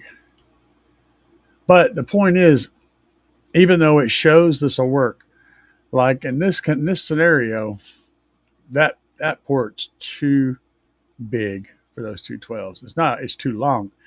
By making the port smaller and by using 2 of them, we can get enough area for these 2 subs, and the ports are shorter, tuned to the same frequency. And this will work as long as you're not putting like having a really long stroke sub, or you're putting tons of power on them. If you do, you're going to start getting some honking out of these. But if you're keeping the power down, this will work fine. And this is actually not even a bad design. I mean, laid out, it's not bad, because you could have you could support your pipes on the wall right here real easy with a little block or 2, and create a support. And then you could come back in here and do a front to back support for the center of the baffle. And you would have pretty much all of the strength you would need for a box like this. This is like 1,000 watt or maybe a 2,000 watt box. Not even that, probably about a 1,000 watt box. But the point is, you can do this. You can change your sub. All you have to do is hit calculate after every one, and it'll fix it. And then you can go down here, and if you go to, that's dimensions. If you go to plan, that's what I was looking for. It'll show you the whole build sheet. It'll show you the cutouts. It'll show you the measurements for all the cutouts. And it'll give you your entire cut list right here. So you need 30 by 16.1, 2 of those, 2 of these, and 2 of these. And Bob's your uncle. That's your whole 6-sided box right there. So that would build your whole box. You can pull these cuts right off of here. It gives you the measurements for them and everything. So it's a pretty good all-around problem solver, as long as you go into it knowing having an idea of what's going on. You have to have a general understanding of port velocities and how they can affect you, how to deal with those, and what you can get away with. And then you can use that to crunch numbers for you, which is just handy. Uh, let's see here. Whoa, man. I'm trying to find the rib nuts. Okay. I'm working my way back down here. Wrong port. Yep. Sword fighting. Yep. Well, we're still way up there. Okay. Oh, yeah. Corn nut. Corn nut. Let's talk to corn nut. Corn nut's talking about stuff. Low tunes are cool, but you sacrifice punchiness. Sure. Uh,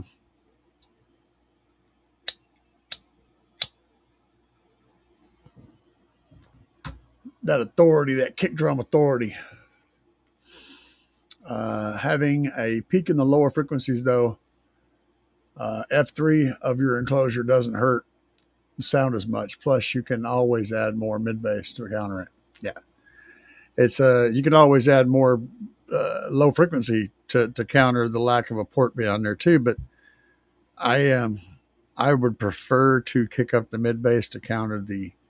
I prefer to go that route, and it also depends on where you put the most emphasis at. What do you do? What are you listening to? What do you want out of that box? Tune for it, man. Don't tune at it. Tune for it. If you know you're going to be playing 26 to 36 hertz, which is what I typically play, tune right in the middle. 29, something like that, 28. Or tune, because you're going to be able to play the 36s a little better than the 20s. So maybe tune a little bit lower than that.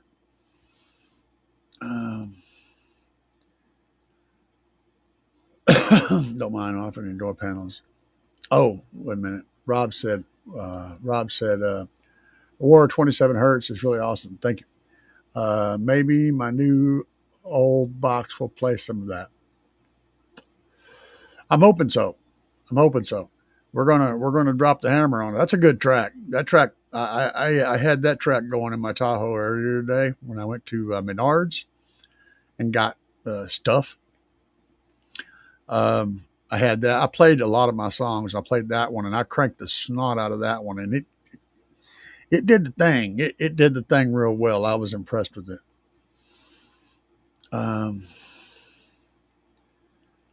Let's see. Cornet said, assuming you don't mind modifying the door panels. Red Pill does. Okay. Does the 2 Rockford 12s guy from your recent videos plan on deadening his whole car? We're going to be working on it. He's on a pretty extreme budget. He's very, very bass curious, but he's also on a very extreme budget. So, I mean, like really extreme budget. So I'm giving him all I can out of my stuff, and we're slowly piecing together the stuff he needs. But we're going to get it done one way or the other. Because we try to help teammates. I help everybody, but I mean, I do. There's a guy across there that works in the business over there, and he's wanting me to help him with his stereo system. Sure, man. I'll do whatever I can. I don't feel the need to not. I feel compelled to help, and no matter whether it's giving people stuff or giving them my time or spending, my energy, whatever. I just feel compelled to help. I don't ever feel like that's the wrong thing to do. I don't know, man. I got problems, I guess. But yeah, he's going to get down. We're going to do the rest of the trunk next, and do some more deadening tricks on the trunk to get it locked down. And then we're going to probably deaden the doors, all 4 doors. That's going to be a project. And the last project will be the roof, if it ever gets done. But yeah, the doors are usually a pretty significant source of issues. Okay, this sub box gives me a longer port by almost 5 inches compared to when I got both pulled up. I'm gonna tell you, I've used Subbox to build everything. That's yeah, Subbox. I use that to build everything, and it's yet to lie to me. That's all I can tell you. Um, Adrian said I would just call the sub company. Yeah, you could do that as long as they also you have to tell them what size box you're going to be using, um, what's the thickness of the wall of the pipe that you're going to be using, or the diameter and the shape of the square port or slot port or octagon port or whatever it is you're using, how much power you're going to be putting on it, and then also they need to know about how much cabin pressure you have, because that's something that's a thing. How big your cabin space is around there's so many factors, man. They need to know about 15 different answers to 15 different questions besides the ones you think you need to tell them to give you an accurate report. Knowing all of that stuff is where the experience comes in, because no program out there is going to be able to do all of that. And that's where the experienced box builder is going to make those calls and get you past those humps, figure out what's going to work best in that specific environment, that location, doing the thing that you want to do. So yeah. Cornut said, hey, you can't always trust manufacturers if you're wanting to maximize, but at the same time, you can't always trust the sub manufacturer's TS perimeters to accurately. Looking at you, Scar. Yeah, scars. Their TS perimeters can be really messed up.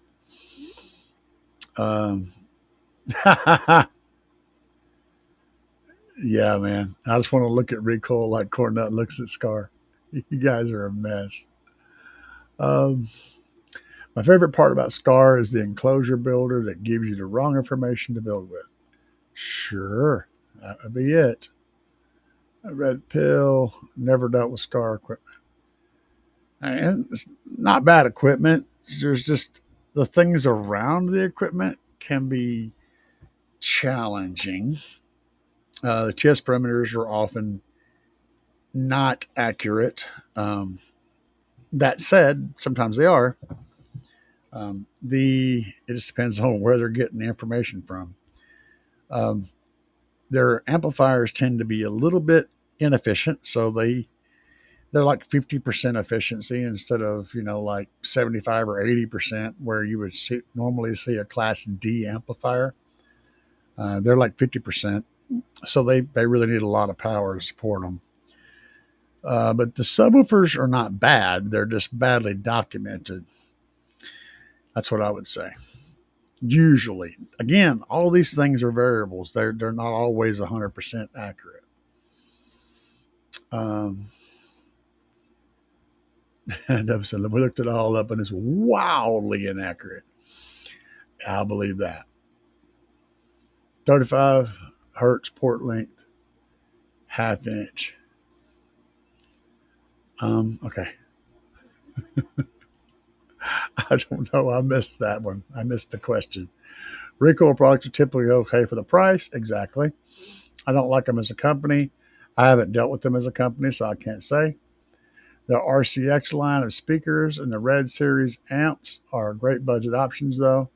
I wouldn't run them myself, but I get it. 100%. Now, Recoil is kind of like Scar. Their gear is not bad necessarily. It's the other stuff that's, this usually you have to pay for good company representation, for good customer service, for, a valuable customer service where you can literally have conversations on the phone and work through problems on the phone. That company is typically going to charge you more for that product than somebody else for a similar product, but you're getting a warranty, a good long warranty. You're getting good customer service. You're getting good back end support, which you don't get a lot of times with budget brands. Budget brands typically are budget brands because they do not offer that much of those things. Um, which is why I like Slaps, because Slaps can do a little bit of both. You're still getting a good budget brand with it. You're getting a good product, but you're also getting some pretty good customer service as well. And prompt and courteous and reliable. And, all of those things are there. So that's why I like dealing with them, because you're getting pretty good damn deal considering what you're paying for the equipment that you're getting. Um, Breakthrough Audio. What's up, man? Just tuning in on a similar mission to help, just with less knowledge at the moment. I was gone for a while. Hey, man. I had, we all have lives, and sometimes they take over and debate, but the base always calls you back. If it's always calling you back. But I'm glad you're returning, and we'll do what we can to help you, and you can do what you can to help others in chat. That's awesome. We all work together here.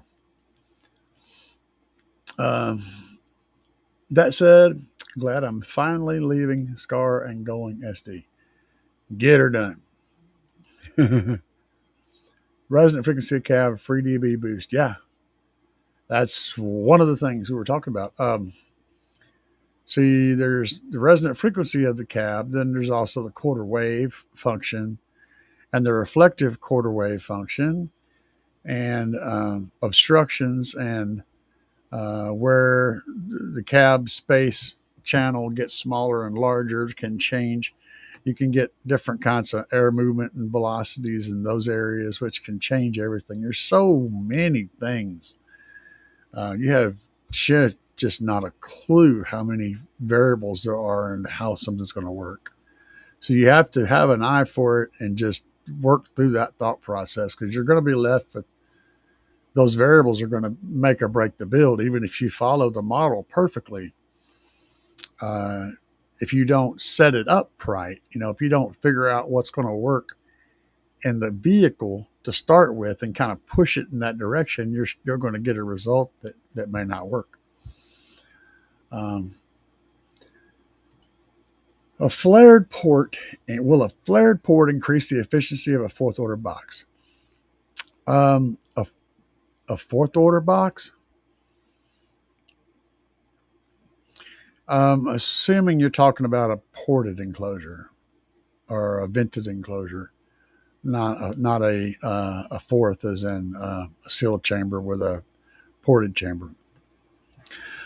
If you're talking about just a regular ported box,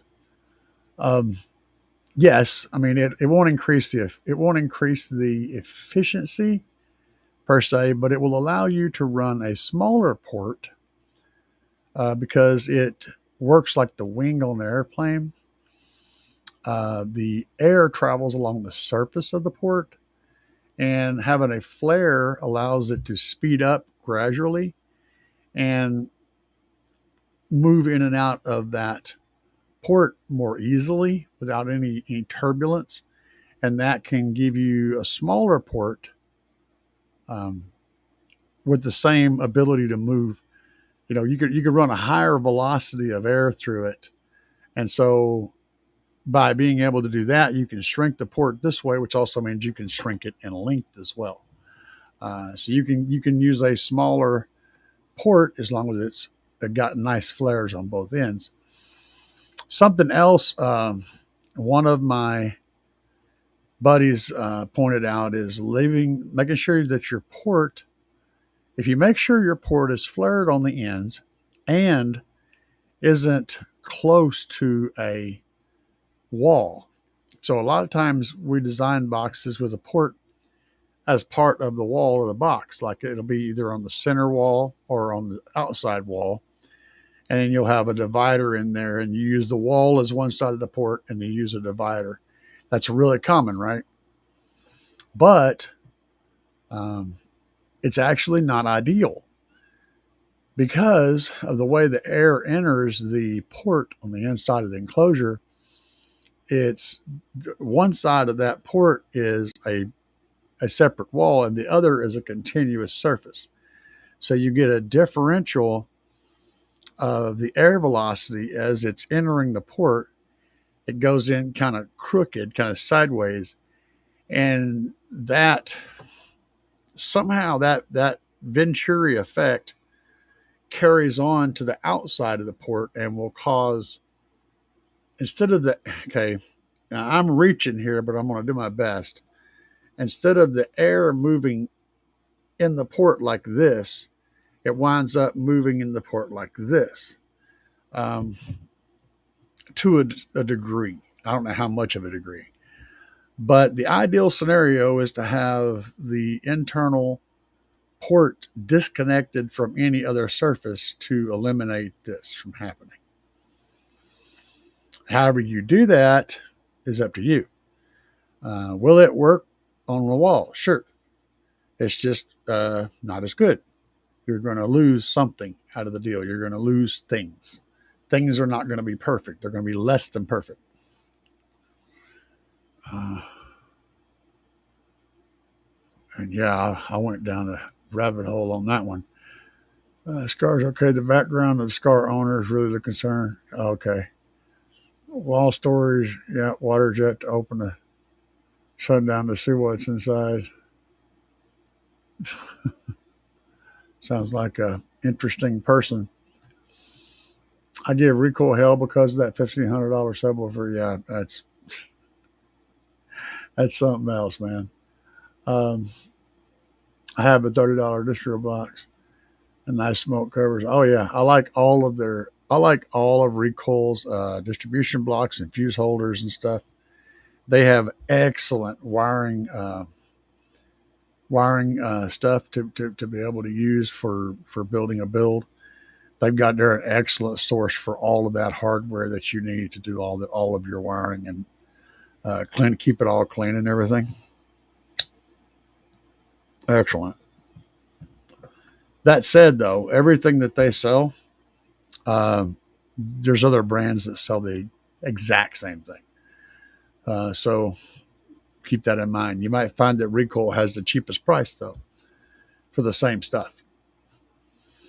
In fact, to use AI to market their woofer was wild. Oh, did they? Oh, boy.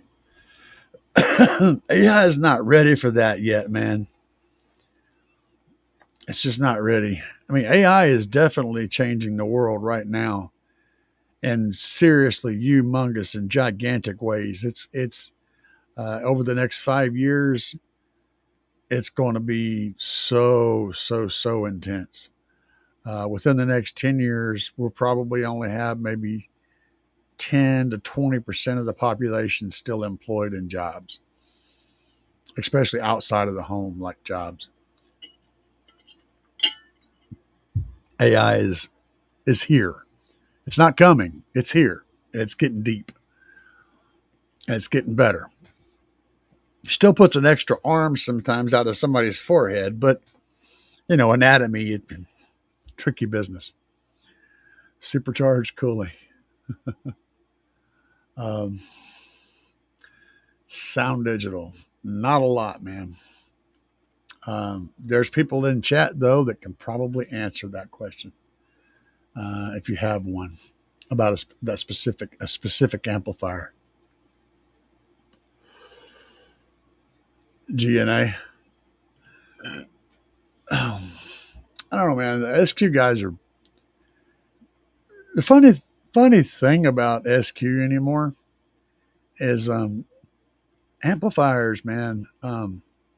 Even let's look at some of the really crappy amplifiers like Boss, for example. I will assure you,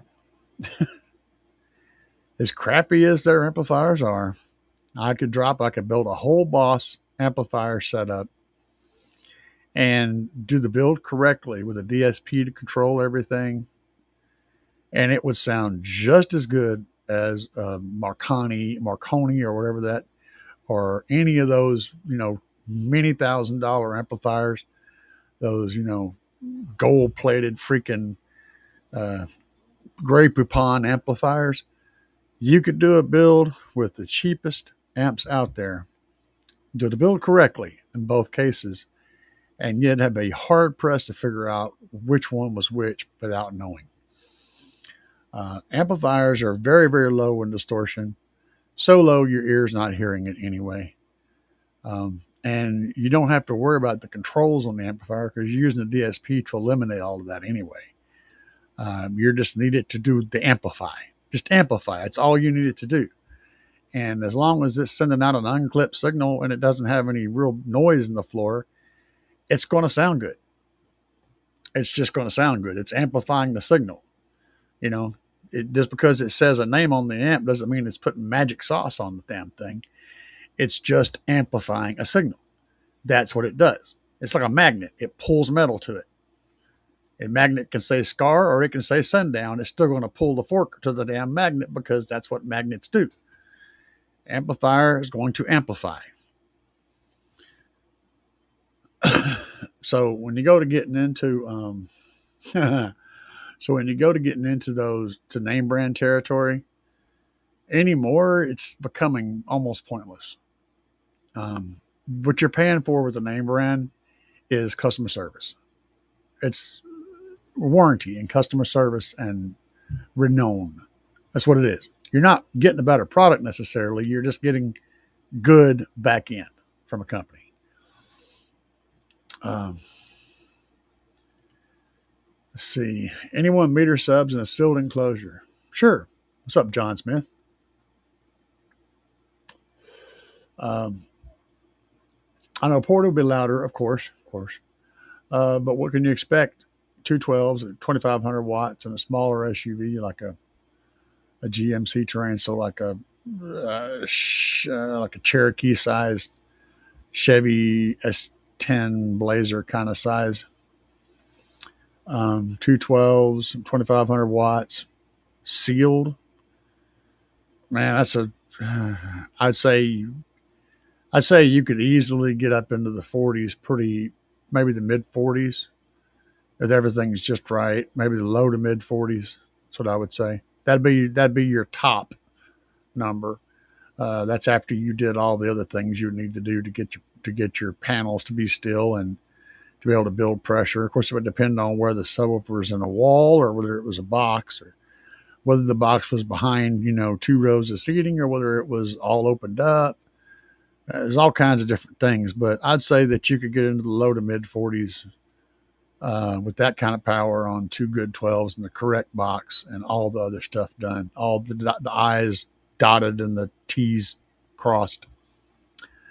Maybe my guess. But what you get out of a sealed box is it's not a flatter curve. It's not a flatter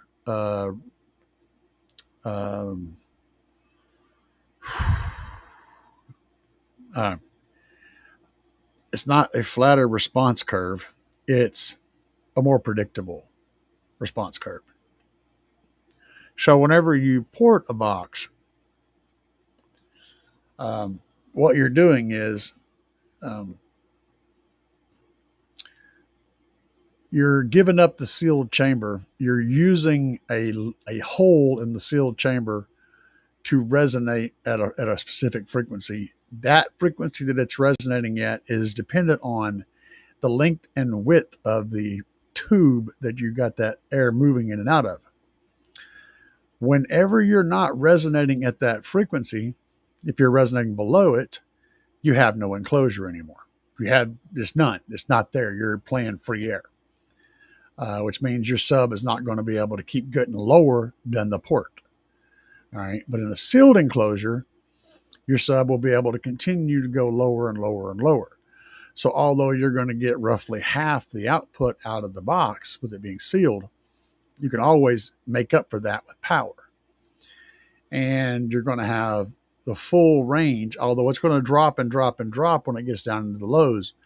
You're still going to be able to play down into the lows without unloading the sub.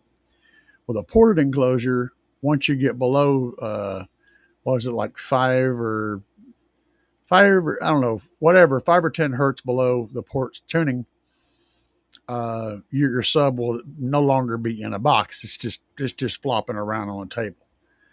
And it's also going to be canceling itself. So what that means is whenever you take away the baffle, now the negative wave coming off the back of the cone can mix with the positive wave coming off the front of the cone without changing speed, and therefore it cancels itself out, just like a noise canceling microphone works. You play a positive and a negative signal together and you get silence. Okay. Well, when your subwoofer's below the port tuning, and that sound, now that port is no longer a port, it's just a hole. It's a hole in the baffle that allows the back wave to get up there and mix with the front wave. And then they cancel, they're doing this. And that means they're not doing anything. So that's why your slope goes toom like that after it rolls off from the bottom of that port. There's give and take for everything. There's positives and negatives. There's pluses and minuses. You have to figure out what you want out of a setup and what you're willing to give up to get it. Because there's no 100%. You can't do anything that's going to work for everything. It doesn't work that way. You got to sacrifice something. Built a friend and a dual 12 sealed enclosure and a 5th gen RAM. Hit about 34 in the mid 40 hertz. Under seat. Yeah, that's a big deal.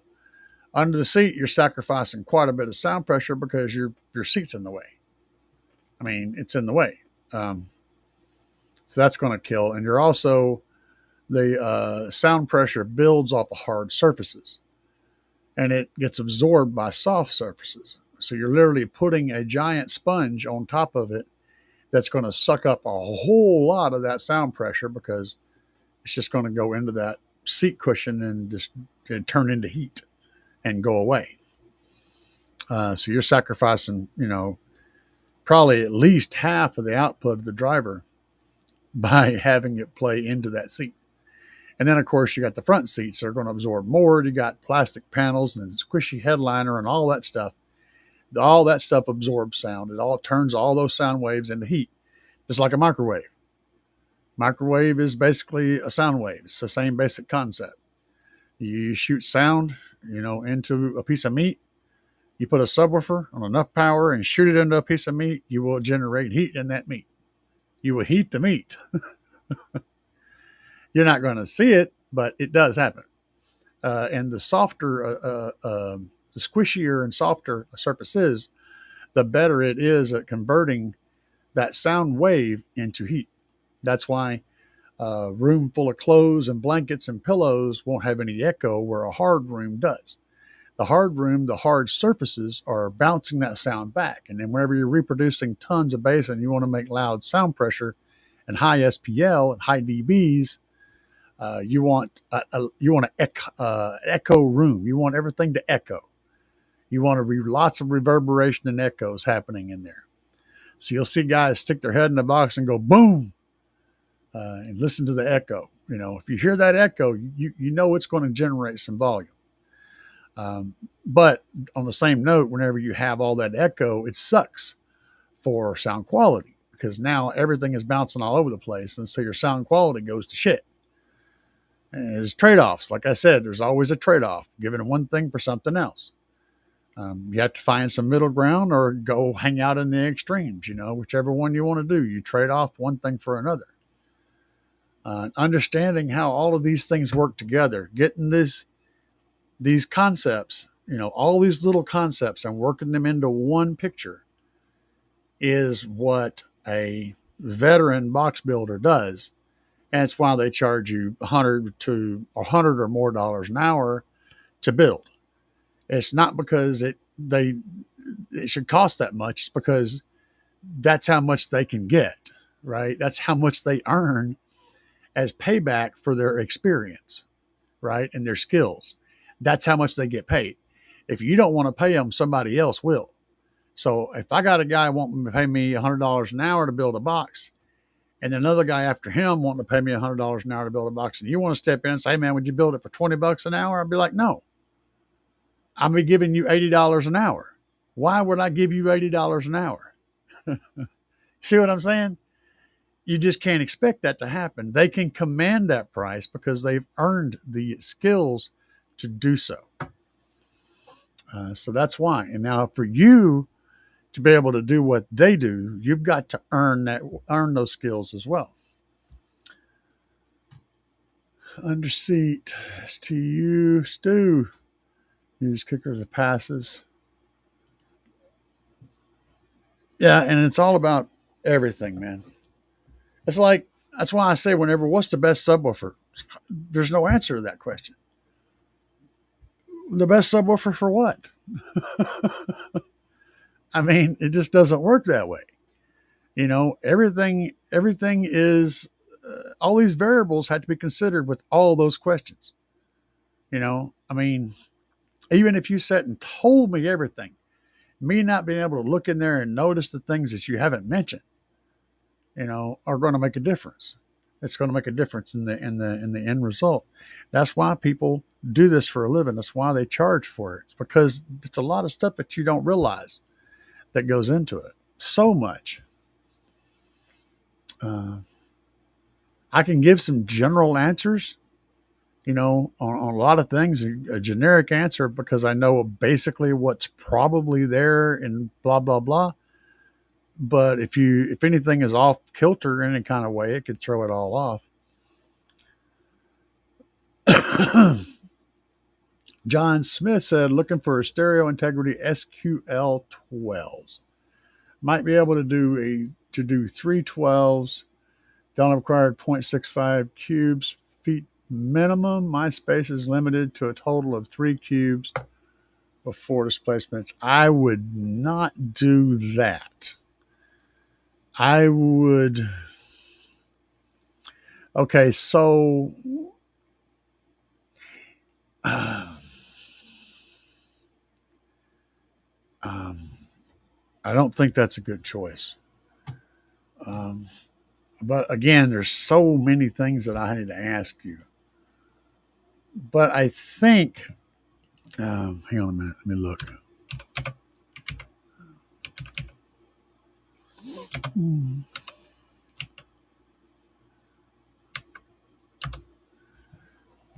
Yeah, 10s. I was thinking there's a 12. Yes. So if you're wanting to go with a really stupid small box and put 3 12s in it, let's see what else you guys said here. 6.5 minimum. My space is limited. If you're wanting 3 12s, then you're pretty much going to be using, or you should be using, the JL Audio 12 TW3 or the 12 TW5s. If you're wanting to put 3 12s in a tiny amount of airspace, these do that stupidly well. I mean, like, they're the best driver out there for tiny airspace in the 10 and 12 department. Nothing else even gets close. That said, that's going to cost you, 15, 16, 1,700 bucks to buy the drivers.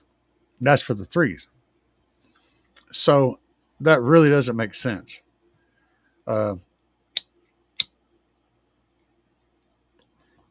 Depending on, you want to do SQL, and people see, that's the thing. Everybody's like, oh man, if you're going to do SQ, you got to have this kind of subwoofer.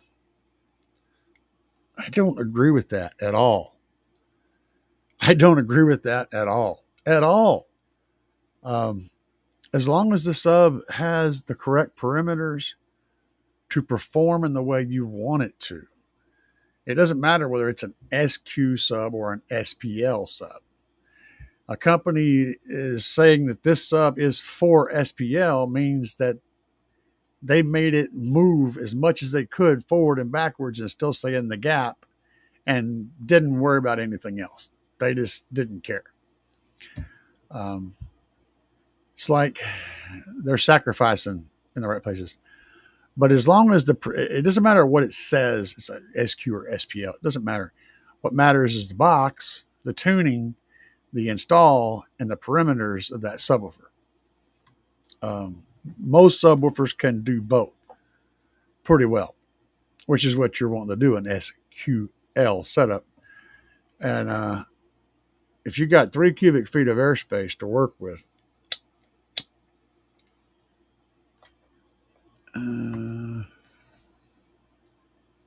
before displacements, which means you got about 70% of that. So you could say 2 cubic feet of airspace. That is a single 12. That's what that is. Possibly a 15. Certain 15s, not all of them, but a single 12. You're going to probably get a better overall output, especially in the low frequency range, out of a single 12 in a 2-foot box than you will out of 2 12s and half of that. You'll still get more output in the high notes out of the 2 12s, but when you start playing lows, you're probably going to get more output out of the single 12. In that scenario, you're going to have a better overall tuning. You're going to have a better port, a better box. I think you'll have better luck in that department. But if I was going to run in that kind of airspace, if I was going to try to squeeze 3 12s into that tight of an airspace, I would definitely run them sealed. No doubt about it. Not even a thought to that. Because the sealed is going to require much less room. It's going to give you more net airspace without having to sacrifice airspace for that port. You'll be able to put more power on them to compensate for the fact that they can't move because they're in a tiny box. And you'll be able to dig into the lows with the DSP and bring them lows up real good. You'll get overall better sound doing that than you will trying to port that box.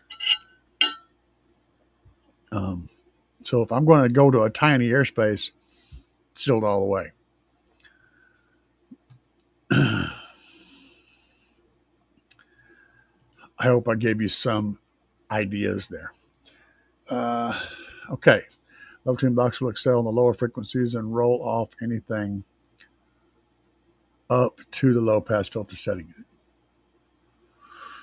It will excel in the low frequencies and anything below the port tuning, far below the port tuning. I forget where it is, like 5 or 6 hertz or 8 hertz. I don't remember. Anything below that on the port tuning, it can't. You've got to put a subsonic filter on it to keep it subwoofer from trying to reproduce those frequencies, because it's just going to be unloaded, totally free. It's not going to have any box. It won't be in a box at that point, and you basically got to kill it before it does that. So that's why I like having my port low. I sacrifice output for range. That's what I give up.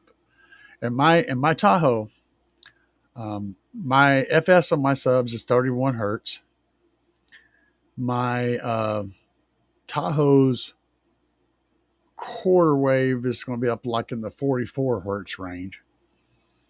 But if I tune my port to 31 hertz with the FS at 31 hertz, I would get a lot of output at 31 hertz, but it would die quickly in the other directions. I like to spread out all of my bonuses. So if I got a sub that's got a FS of 31 hertz and I tune my port down to like 27, 28, somewhere in that range, and then I've got a vehicle that likes to resonate up in the 40s and the high 30s, that means my overall curve is going to be pretty flat because I've got all my boosts scattered out. Guys that are building SPL specific vehicles will try to stack all those boosts into one spot to produce the maximum amount of boost in one specific frequency. It's going to be loud as shit in that one frequency, but it's going to sound like hot garbage doing anything else. That's what they call a Burt box. And hardcore SPL people do not care about music whatsoever. They want to go bop, and that's it. They're done. Roll it up. Let's go home. I'm done. That's it. One bop. Done.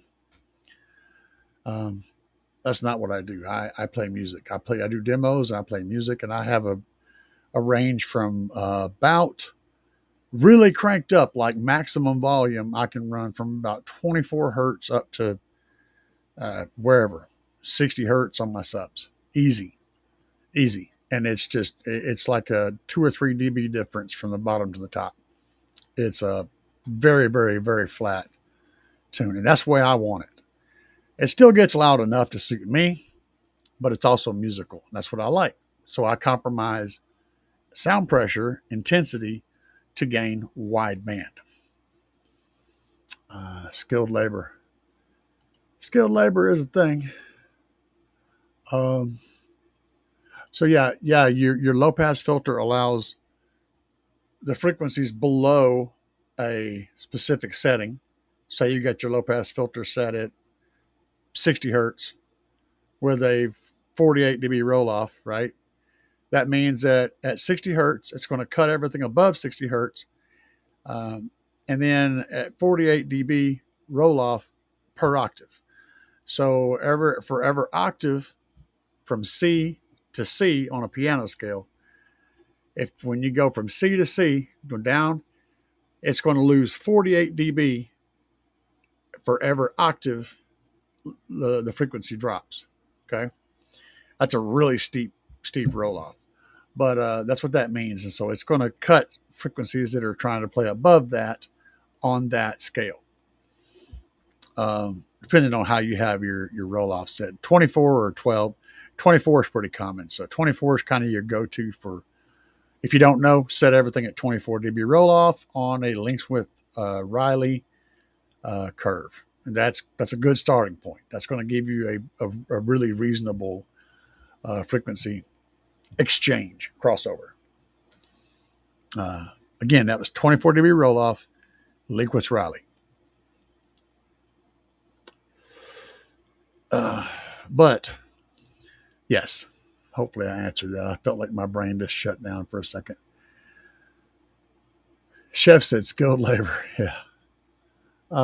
Without Gary's wire approval. Oh, what we got going on? Did I miss? What did I miss? Wiring approval. Hey man, look, I was critiquing. Okay. Now, guys, I know.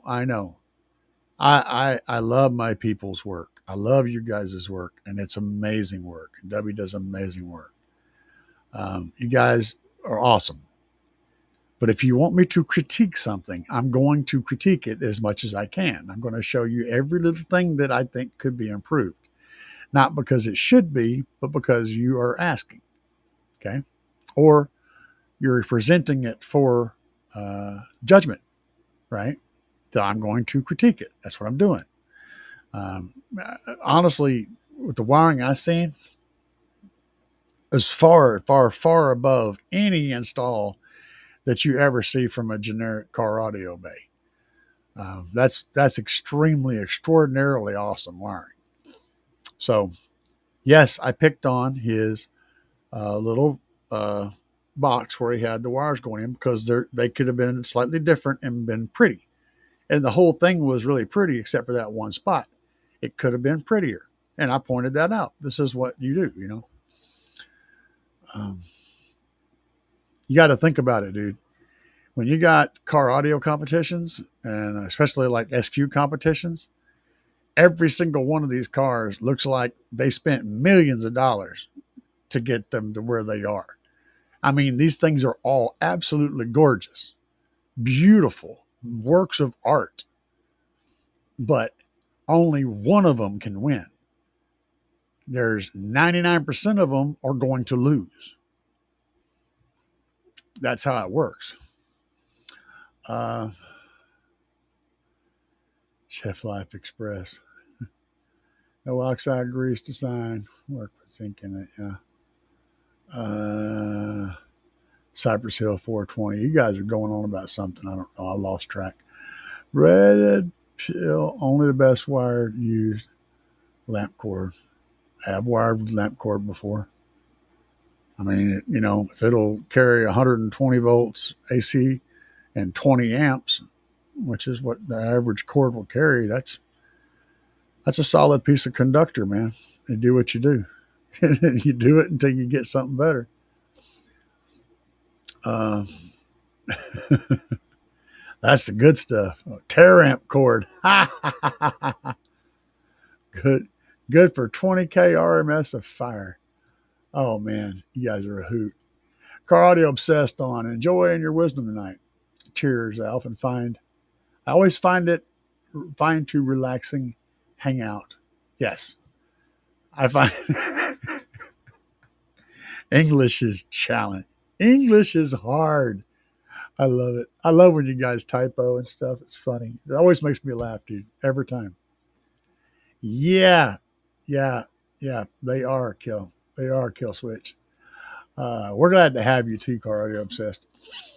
They are pricey, but straight up, dude, there's not a better thin driver. Like if you want a small cubic feet, a small airspace driver, or a really thin driver, there's nothing out there that's even remotely close to the awesomeness of those TW3s and TW5s.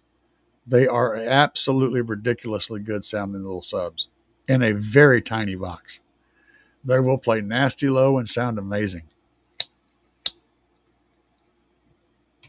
I would not call them SQL woofers, though. They are more SQ woofers. Wave Tech, Thin Pro 12. Don't know. I have heard the name. I've heard the name. And I think I've heard that they compare pretty good to other stuff. But I just have a lot of experience with about a dozen different brands of thins, including the JL TW3 and TW5. I've heard so many in the same boxes in the same vehicles, and nothing even remotely gets close to that thin sub from JL. Nothing gets close. They all get destroyed, all of them. It's a huge difference. And anybody out there that's messed with these things will tell you there's just no competition. JL, in my opinion, I mean, they build decent stuff and everything, but nothing really extraordinarily better than anybody else does, and they charge more for it, all except for these subs. This is the one thing that they still can hang a hat on, and it's worthy of hanging a hat on. Frank said displacement will probably only be about 0.8 if that. Go sealed with 3 and have a QTC around 0.7. If you can manage all that, yes. QTC of 0.707 is ideal. With a sealed enclosure, that's what I was saying. If you're gonna be strangling them, go sealed, man. You're gonna like that better than trying to strangle them into the port. People who haven't experienced just how good sealed is with the advantage of cabin gain, exactly, just don't realize how low sealed enclosures can go for real. No, they don't. Did you guys know that the sealed enclosure was not the first enclosure ever built? The first enclosures built were ported enclosures. The sealed enclosure did not come along for a while. And whenever it first came out, people started building sealed enclosures. Everyone was like, that'll never work. That's ridiculous. That can't work. So the sealed enclosure came after the ported enclosure. Go figure that one out. Just thought that was kind of funny. Is there a way to find your cabin's frequency before installing subs?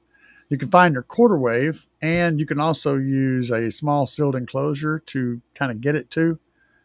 There's a bunch of different techniques. You can do the subwoofer crawl in a vehicle, which is fun, but that's only but you're still limited on where you can put the damn thing, so it doesn't really help.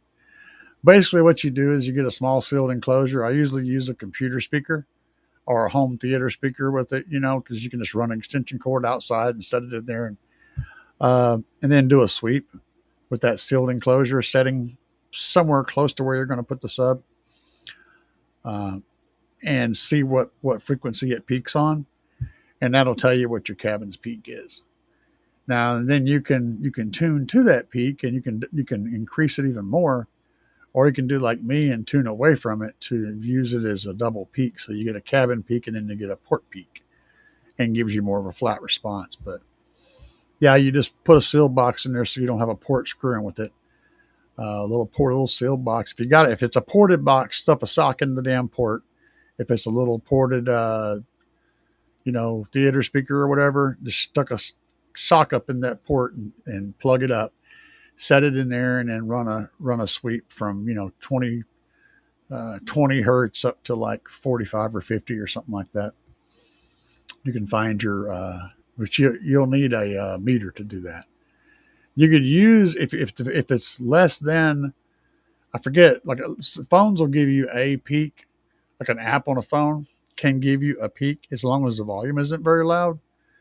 That isn't necessarily the best thing to get, because your volume being very low is going to change where your peak is. You have to get in the ballpark of that power that you're going to be playing to really get that peak nailed down. And it's going to get close. It ain't going to be dead on.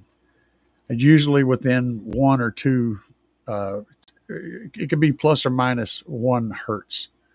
So it's going to give you a little bit of a range.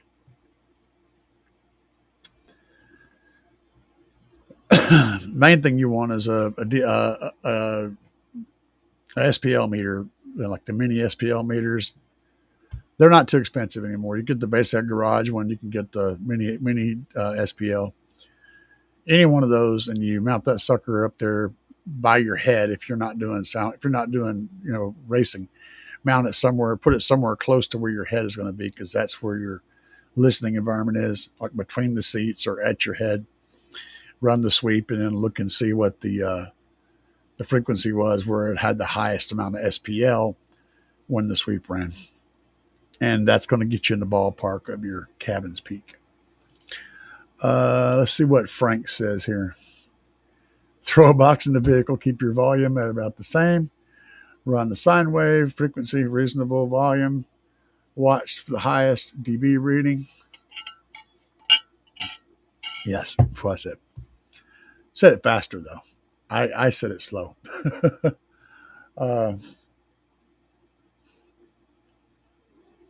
It's somewhere in there. Between 30 and 40 hertz is usually what I would say.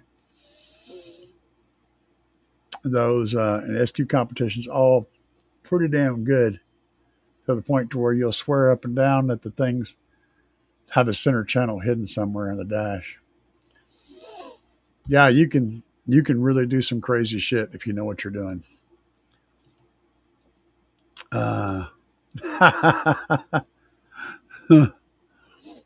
Maybe I had a beer or two. Happy to hang out. I'm glad you're here. Frank says, shallows have come a long way since 20 years ago. The Hertz shallows are just as good as the JLs, but they're expensive. I'd have to hear them. I had 2 of the JL W310s in my Chevy pickup truck under the seat in the JL Stealth box. And my buddy who owns a car audio shop, he was checking it out, and what I'd done. And I had a song playing, and it had some nasty lows it dropped into. And he was looking back there, and I had that song playing, and it started dropping into those lows and playing those low notes. And I saw his face just get all confused. He was just ate up with it. It just blew his mind how low and pronounced, low and loud, those 2 10-inch subs in the tiny, tiny airspace were playing, and how smooth they were. And he was just slack-jawed. He stood there for like 5 minutes just absorbing that, trying to wrap his head around how they did that, because it doesn't make any sense. And yeah, it's something else, dude. They really designed the shit out of them speakers. Kicker shallows seem to move fast. Heaps of people rocking them. Like I said, I'd have to hear them. I'm not going to dump on anybody really because a random company could be making the most amazing thing ever, but I've got to put my ears on them before I can, you know. So far, I haven't heard anything that competes yet. Rob says 1 ohm versus 2 ohm versus 4 ohm. What's the difference between the 3 ohm music? Whoo, son. That can get complicated. There's a whole lot of variables involved, but I'll try to give you my best answer on that. So obviously, the ohm load is going to dictate how much power the amp puts out at a given consistent amount of attempt, a consistent attempt. So if you got the gain set here, volume set here, everything set here, and you just switch from a 1 ohm to a 2 ohm to a 4 ohm, you're going to get different levels of output from the speaker because of the resistance. Actually, it's more about the impedance. Resistance is just a factor that you can measure with the speaker not plugged into anything. Impedance is the really important number. Now, that leads us into the next part of this, the part that you're wanting to know. Does it make a difference? So when an amplifier, okay, I want to make sure I'm trying to make sure I say this the right way. I don't like to give out bad information. The damping factor of an amplifier, the control that amplifier has over that subwoofer to stop it whenever the note is finished is the damping factor. Okay, so whenever your note is done and your sub is doing its thing and then it just stops at the end and don't give you any extra wiggles, right? That's a high damping factor. It clamps it down and shuts it down. It plays the note and then stops. That's going to give you cleaner sound overall. That damping factor is part of the way it works is using the impedance of the driver to communicate the movement, right? So the higher the impedance, the more communication is happening. I don't understand the whole aspect here, but I do know that higher impedance nets more control. And also, whenever your sub is moving a lot, it produces more electricity back feeding down the speaker wires toward the amplifier, which is more impedance, right? And when your sub is moving a lot, it's giving more impedance, therefore it gets more breaks. All right. If the sub isn't moving very much, it's not creating much back wave, so it's not having much impedance, so it doesn't get the brakes applied near as hard, but it doesn't need them because it's only moving a little bit. So this system works out to like shocks on a car. The bigger the bump is, the more active the shock is in controlling things. I know that the impedance is higher. The end impedance is going to be higher on a high ohm coil than it will be on a lower ohm coil. What I don't know is whether or not this matters, whether it changes anything. So that's my best thing. If you talk to the Grape Pond crowd, they will absolutely tell you that you must have a high impedance to have good sound quality. No other way around it. You just have to have that. It has to be there. I disagree. But it doesn't matter to them because I know shit. Nobody but each individual person knows anything. If there's 20 of them in a room, every single one of them is right and everybody else is wrong, depending on who you talk to. But they'll all agree that more expensive is better, gold plating is better, and that high ohm load is better, even though none of that is relevant. But what do I know? I'm just a basehead. I noticed while watching, the information is deep, you light it up. Yes, I do. I do. I need all the help I can get. I have to think about it. Uh, Drew said, "Hey, boss, caught a live show. Glad to see you, good sir. Thank you, and welcome, Mr. Drew Bradley." John, Big Bad John, don't, a big John man, stood 6'9". Why are car manufacturers seem to make aftermarket integrations more and more that went up, more and more of a headache? There's always some gotcha, like ANC noise canceling systems. Well, here's my here's my pitch on that. When it comes to manufacturing a vehicle to sell, let me rephrase that. When it comes to manufacturing a product to sell, there's a set number of parts that have to go into it that cost a set number of amount of money. And also they cost the parts, they cost to ship, and they cost to assemble. Okay. There's price. But what doesn't cost anything extra is tweaking software, changing the software. Well, it costs the one time to develop it, but after that, you can put that software and everything, and it doesn't cost you anything. So, I think they do that just to upcharge the sale without having to actually invest any more money into the product to sell. That's why. It's always about money. The rule of my life is the thing that I've established over the years of being alive on this planet. If you don't understand why, it's because of money. It's always the answer. If you don't see why, it's money. That's why.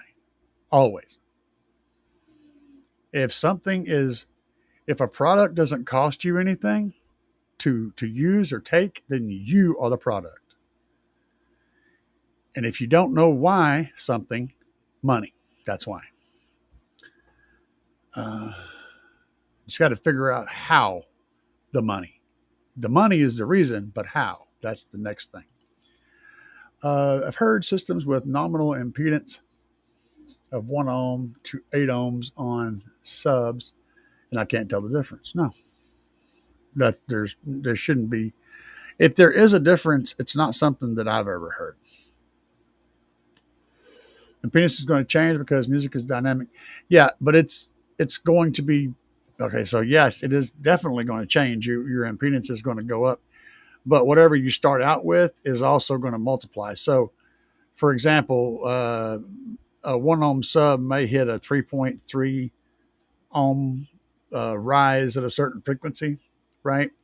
Whereas in that same exact box, in that same exact everything, a sub that's rated at 2 ohms is going to have more rise at that same frequency. So it's all going to increase linearly together. So yes. And Drew said, "Here's one for you." Oh, goodness gracious, he's doing it to me. Remember the directional RCA? Yeah, that freaking snake oil bullshit. Yeah, sure. You have to ground on the input side. Motherfucker screwed up and had the wrong wire poked out for grounds. Torching line. Yeah, okay. Grounded RCA cables are a real thing. Okay, you have the ground loop situation. The ground loop can work for you or against you, and if you want to learn about that, that's a whole freaking like several hours of discussion. Just Google ground loop and how does it work, and have fun going down that rabbit hole. The point is, the ground loop can help isolate out noises, but it can also cause them. If you have a noisy RCA, you can run a ground from the outside of one of the RCAs to an actual metal ground and bypass the ground loop, shutting it off and get rid of that noise. And one of the things that grounded RCAs do is exactly that. They ground the RCA cable to the chassis. or to something that's going to get back to the source, so that the whole thing is on its own, is on the ground plane with the power and everything else.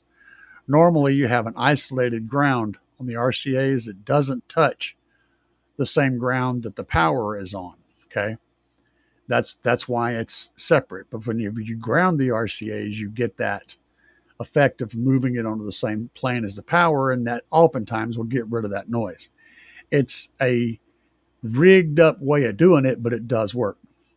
Now, as far as directional RCAs, that is complete and utter bullshit. All right. And as soon as I start watching the car audio channel or any kind of audio channel where someone is saying positive things about $500 freaking RCA cables and I just immediately start, and I will block that channel. I don't want nothing to talk about with that person, because that person is buying into that snake oil, and I don't want nothing to do with it. Anybody who believes that and preaches that is a lost puppy. That's what I'm saying. Okay, they're lost. They don't know how to get home. And I'm not going to follow them around in the woods. So yes, I do remember. And it's still around, brother. That shit ain't changed. That shit ain't changed at all. But people will call them out these days. Knowledge has gotten more widespread, so less and less flat earth people in the car audio community are still there. I mean, some will take that position just so they can argue about it, and I get that. That's fun. I mean, you pick, like, me and my buddy do it all the time.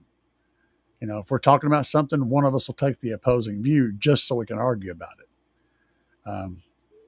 And we did the flat earth. We were actually going to start a channel about that, and we had it set up, and I still have it set up, but never did do it. He's very busy with the company he runs, so and I'm pretty busy myself in different ways. But yeah, a lot of the flat earth people that you think are flat earth people, they really don't believe that shit. They just enjoy arguing. That's the facts. And then while they're doing that, they will influence other people to actually believe that shit, because their arguments are fairly decent, even though they're completely wrong. No matter how stupid something is, if you say it loud enough times, there are people out there that will believe it. Okay? That's a fact. It don't matter how ridiculous or insane it is. If you say it loud enough and often enough, there are people that will believe what you're saying. Man, it's a scary world. Sounds like something Monster Cable would have done. Oh, yeah. They were a big player in that. Most modern amps have a damping factor of at least 100, and that's absolutely fine. Sure. Even more. Absolutely, Frank. I know it was Monster Cable who screwed that up on the 80K unit shipped out to resellers. It was bad. Oh, man. The home audio crowd are the worst, biggest suckers for snake oil ever, with the little feet that elevate the speaker cables.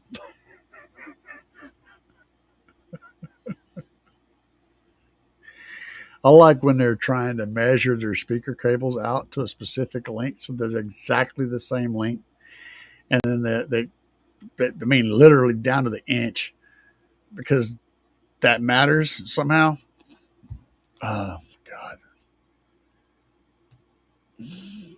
Rawcat has listened to a lot of mids.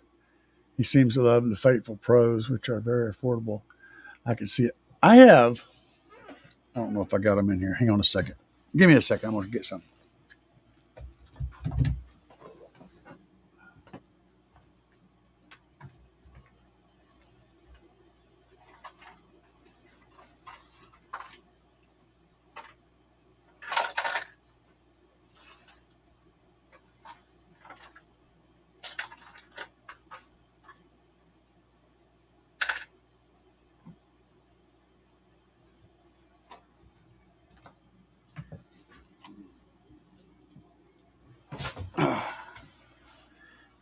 let's talk about this.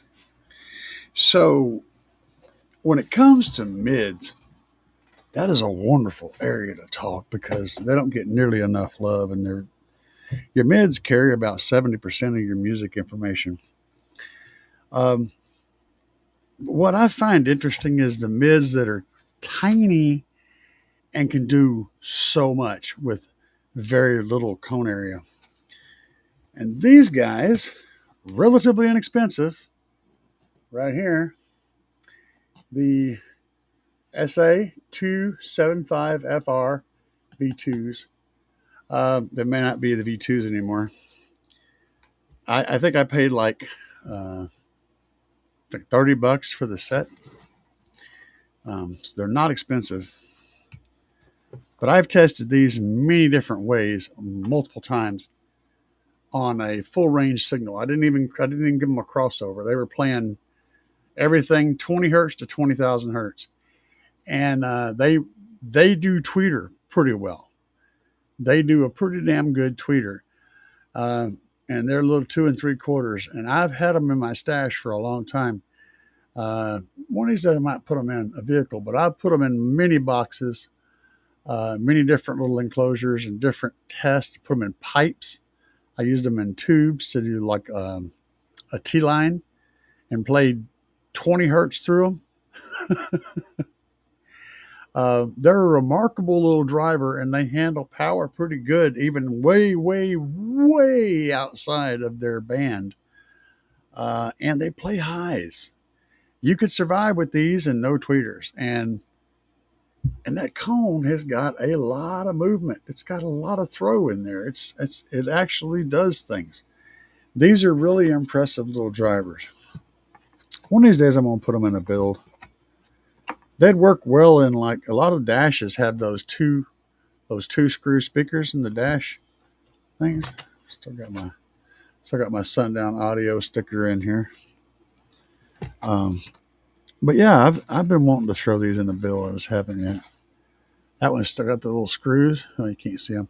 Still got the screws and everything. This is a complete setup, dude. They've done some playing, but remarkable little drivers. Yeah, I got a collection of all sorts of crazy stuff in here. I could pull speakers out for days, speakers and other electronics. Those things are impressive. Let's see here.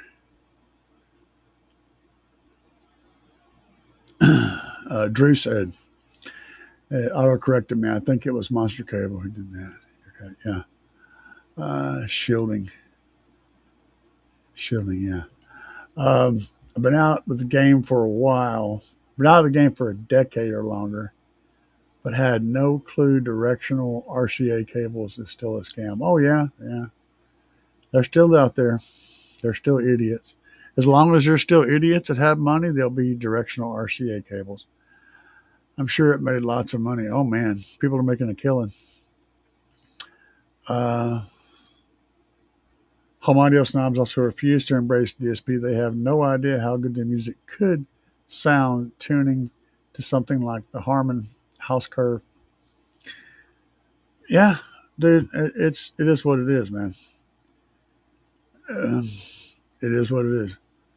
I'm currently working on a new type of transducer speaker, so that'd be fun. So my prototypes, 3 of them are 4, 6, and 6 for proof of concept. So far, they sound like trash, but I'm working on it.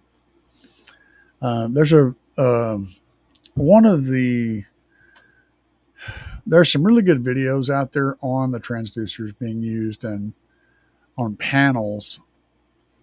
I think the best sound that one fella got, if you're familiar with those acoustic panels they put in the ceiling of offices that fit down in the grid with the white with the little kind of dark dents all in them, those things, that was the best material he found. And he was using the 1/3 and 1/3 rule. So you are 2/3 and 1/3. So you go over 2/3 of the way toward the corner from the corner, and then you go down a third of the way. And so your speaker is 2/3 of the way from that corner and 2/3 away from the bottom corner. And that's where you want your transducer at. The reasoning behind that was it had the least amount of wave buildup anywhere. So when you put the transducer in the center of the panel, it causes the same wave to build up on both sides because both sides are moving at the same speed, the same frequency. Same thing with the top and the bottom; they're both. But then when you get away from that frequency, nothing wants to vibrate at that frequency, so you have a null. By doing it in that 2/3 over and then 1/3 down in that corner, that weird corner spot, you don't have any, all the whole panel around that transducer is different lengths. So it gives a more uniform vibration range of frequencies because it's got so much more of a range of potential lengths of panel to vibrate. So that's what he did. I remember, and that's the reasoning behind it. And hopefully I explained it correctly, but at least I did accurately explain it. I just hope it was understandable.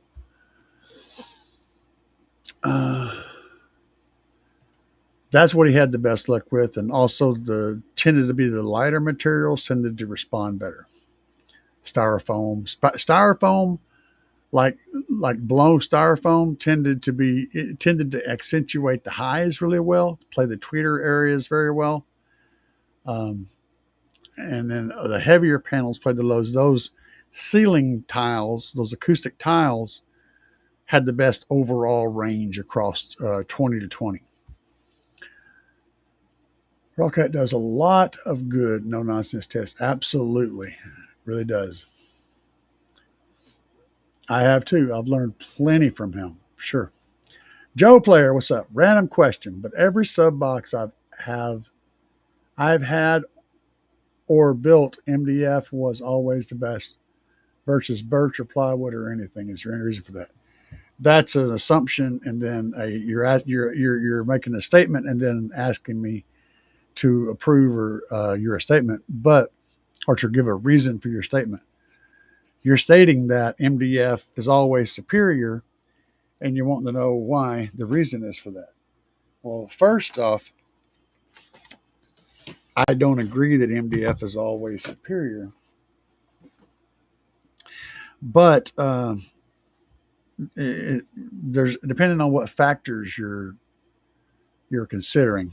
If you're just considering sonic reproduction, then MDF probably is superior, but it's also a little less expensive than some of the better plywood out there, but it's more expensive than the cheaper plywood. It's also heavier and it doesn't take moisture and it's got nasty sawdust and all these other things, but it shapes easier. There's goods and bads. But sonically, yes. And the reason is that it is innately dead. It doesn't vibrate. If you take a plywood panel and screw it down to a workbench, right, where it's flopping out there, and then you go up there and bang on it with your fist, it's going to go right. Same thing with the piece of MDF. It's just going to go. Well, it won't even do that. It's just going to be a tap, tap, tap, a little click, click, click. It doesn't want to vibrate. That means it's going to be more dead and not resonant, which is what you want in an enclosure. The ideal enclosure would be like solid concrete, or maybe solid lead, something with lots and lots and lots of mass and that doesn't have any resonant frequency at all. Would be the ideal enclosure. But obviously those two options are not ideal for enclosures. So yeah, it's going to be better sonically because it doesn't make a ring. It doesn't ring, right? It doesn't have a frequency that it vibrates, or it's so low that Doesn't matter. So yeah, in that regard, yes. But then there's all the other factors. There's give ups. There's trade offs. There's always trade offs. Um, is Dynaudio still a company? I think they used to offer a 3-inch soft dome mid tweeter that were very bright and reliable. Yeah, I don't know. I don't know enough. I think they're still a company though. I had a pair of Earthquake. The guy called them Screamers. They were 3-inch, 2.5 or 3-inch tweeters, and they weren't horn tweeters. These were big old silk domes. And I remember we put them in pods, and you could set them in the cup holders. In my Ford Ranger, they would fit in the cup holder. Uh, but we ended up putting those in the dash. And man, that was my favorite sounding truck ever. That sucker sounded so good. It had the best sound stage. It was just fucking amazing. Um, Drew, Bradley, yeah, Dynaudio, still around, very expensive. Yeah, yeah. I know they're one of those boutique, one of those Grey Poupon brands. Mustard with some seasoning added, and now it's a lot more expensive. Um, Downstage Clarity backed up with IDW horns. Sweet. I see Joe for high quality plywood today because it's lighter, stronger, holds screws better, resist moisture. Yeah, all that stuff. That's why I use plywood myself in my own builds.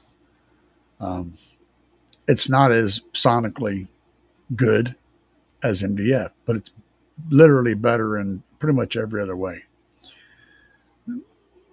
Now, just breaks the box and sub, you'll probably get the same results. Pretty much. Well, I learned there's a difference of plywoods, like marine grade being odd number of plies. That makes so little difference that it's not even something I would consider. What's more important about the marine grade is how it's got multiple, many thin layers, which gives the whole sheet more rigidity and kills cavities. It's like when you have 3 or 4 or 5 thick layers and you have some kind of cavity show up, it creates a big old void in there. And that's a weak spot, right? But when you have really thin layers, you pretty much have 0 cavities because there's, even if one had a hole in it, it still wouldn't be a space that would be anything to worry about. So it's much more dense. It's stronger in all directions. And all of those things are, again, it's closer to being MDF, right? Without being MDF. And marine grade means it's not going to soak up the water as easy.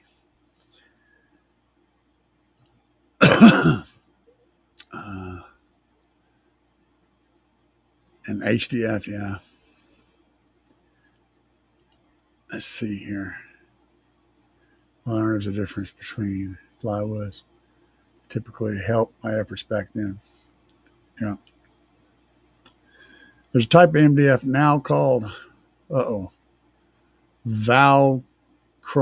that is even more inert. Hold on. Acoustically, and has a bit more strength. Some high dollar studio monitor companies use it. Interesting. It sounds expensive. And also heavy. What's up, Stas? Good morning from Belgium. Good morning to you. Welcome to the show. Frank said, using pretty plywood and that stained look that Bobby Gately popularized looks sick as well. Oh, yeah. It's hard to make MDF look good without just straight painting it or carpeting it. It is what it is. This is what we work with today. But guys, but Jesus, we've been on here for 3 hours. Yep, it's time for me to eat a snack, and I'm going to be working on going to bed. I love hanging out with you guys, but We are done. And do I even have my duck? Where the hell did my duck go? I don't have the duck. Oh my God. Where's my duck? Hold on a second. Oh, let's. There he is. Then get the duck out of here. Hey. Yeah, baby.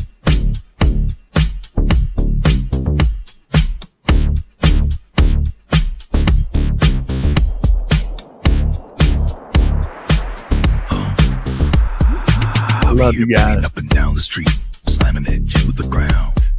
Big subwoofers are getting Y'all are loud. very, You can very feel the welcome. booming sound. Getting ready to go. Got it shined up for the show. Hours Sorry, charging. Stash, you showed up at the very let end, the my woofers friend. blow. And I'll wait till I can watch it from the beginning and see all Another the one bites the dust. Another one bites the dust. And another one goes, and another one goes, and another one bites the dust. We got more at home. Another one bites the dust.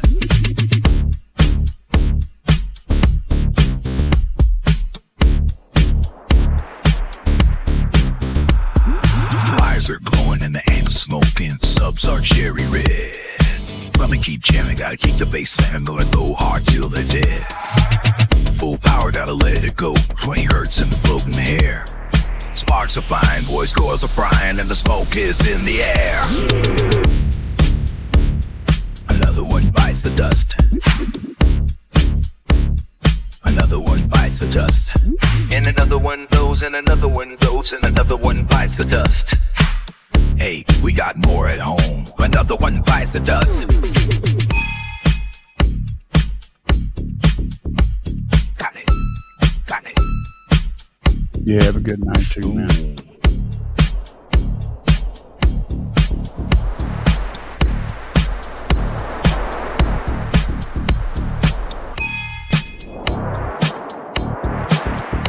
Yeah. Y'all don't forget to show your love to your neighbors. Be nice to each other and treat people well.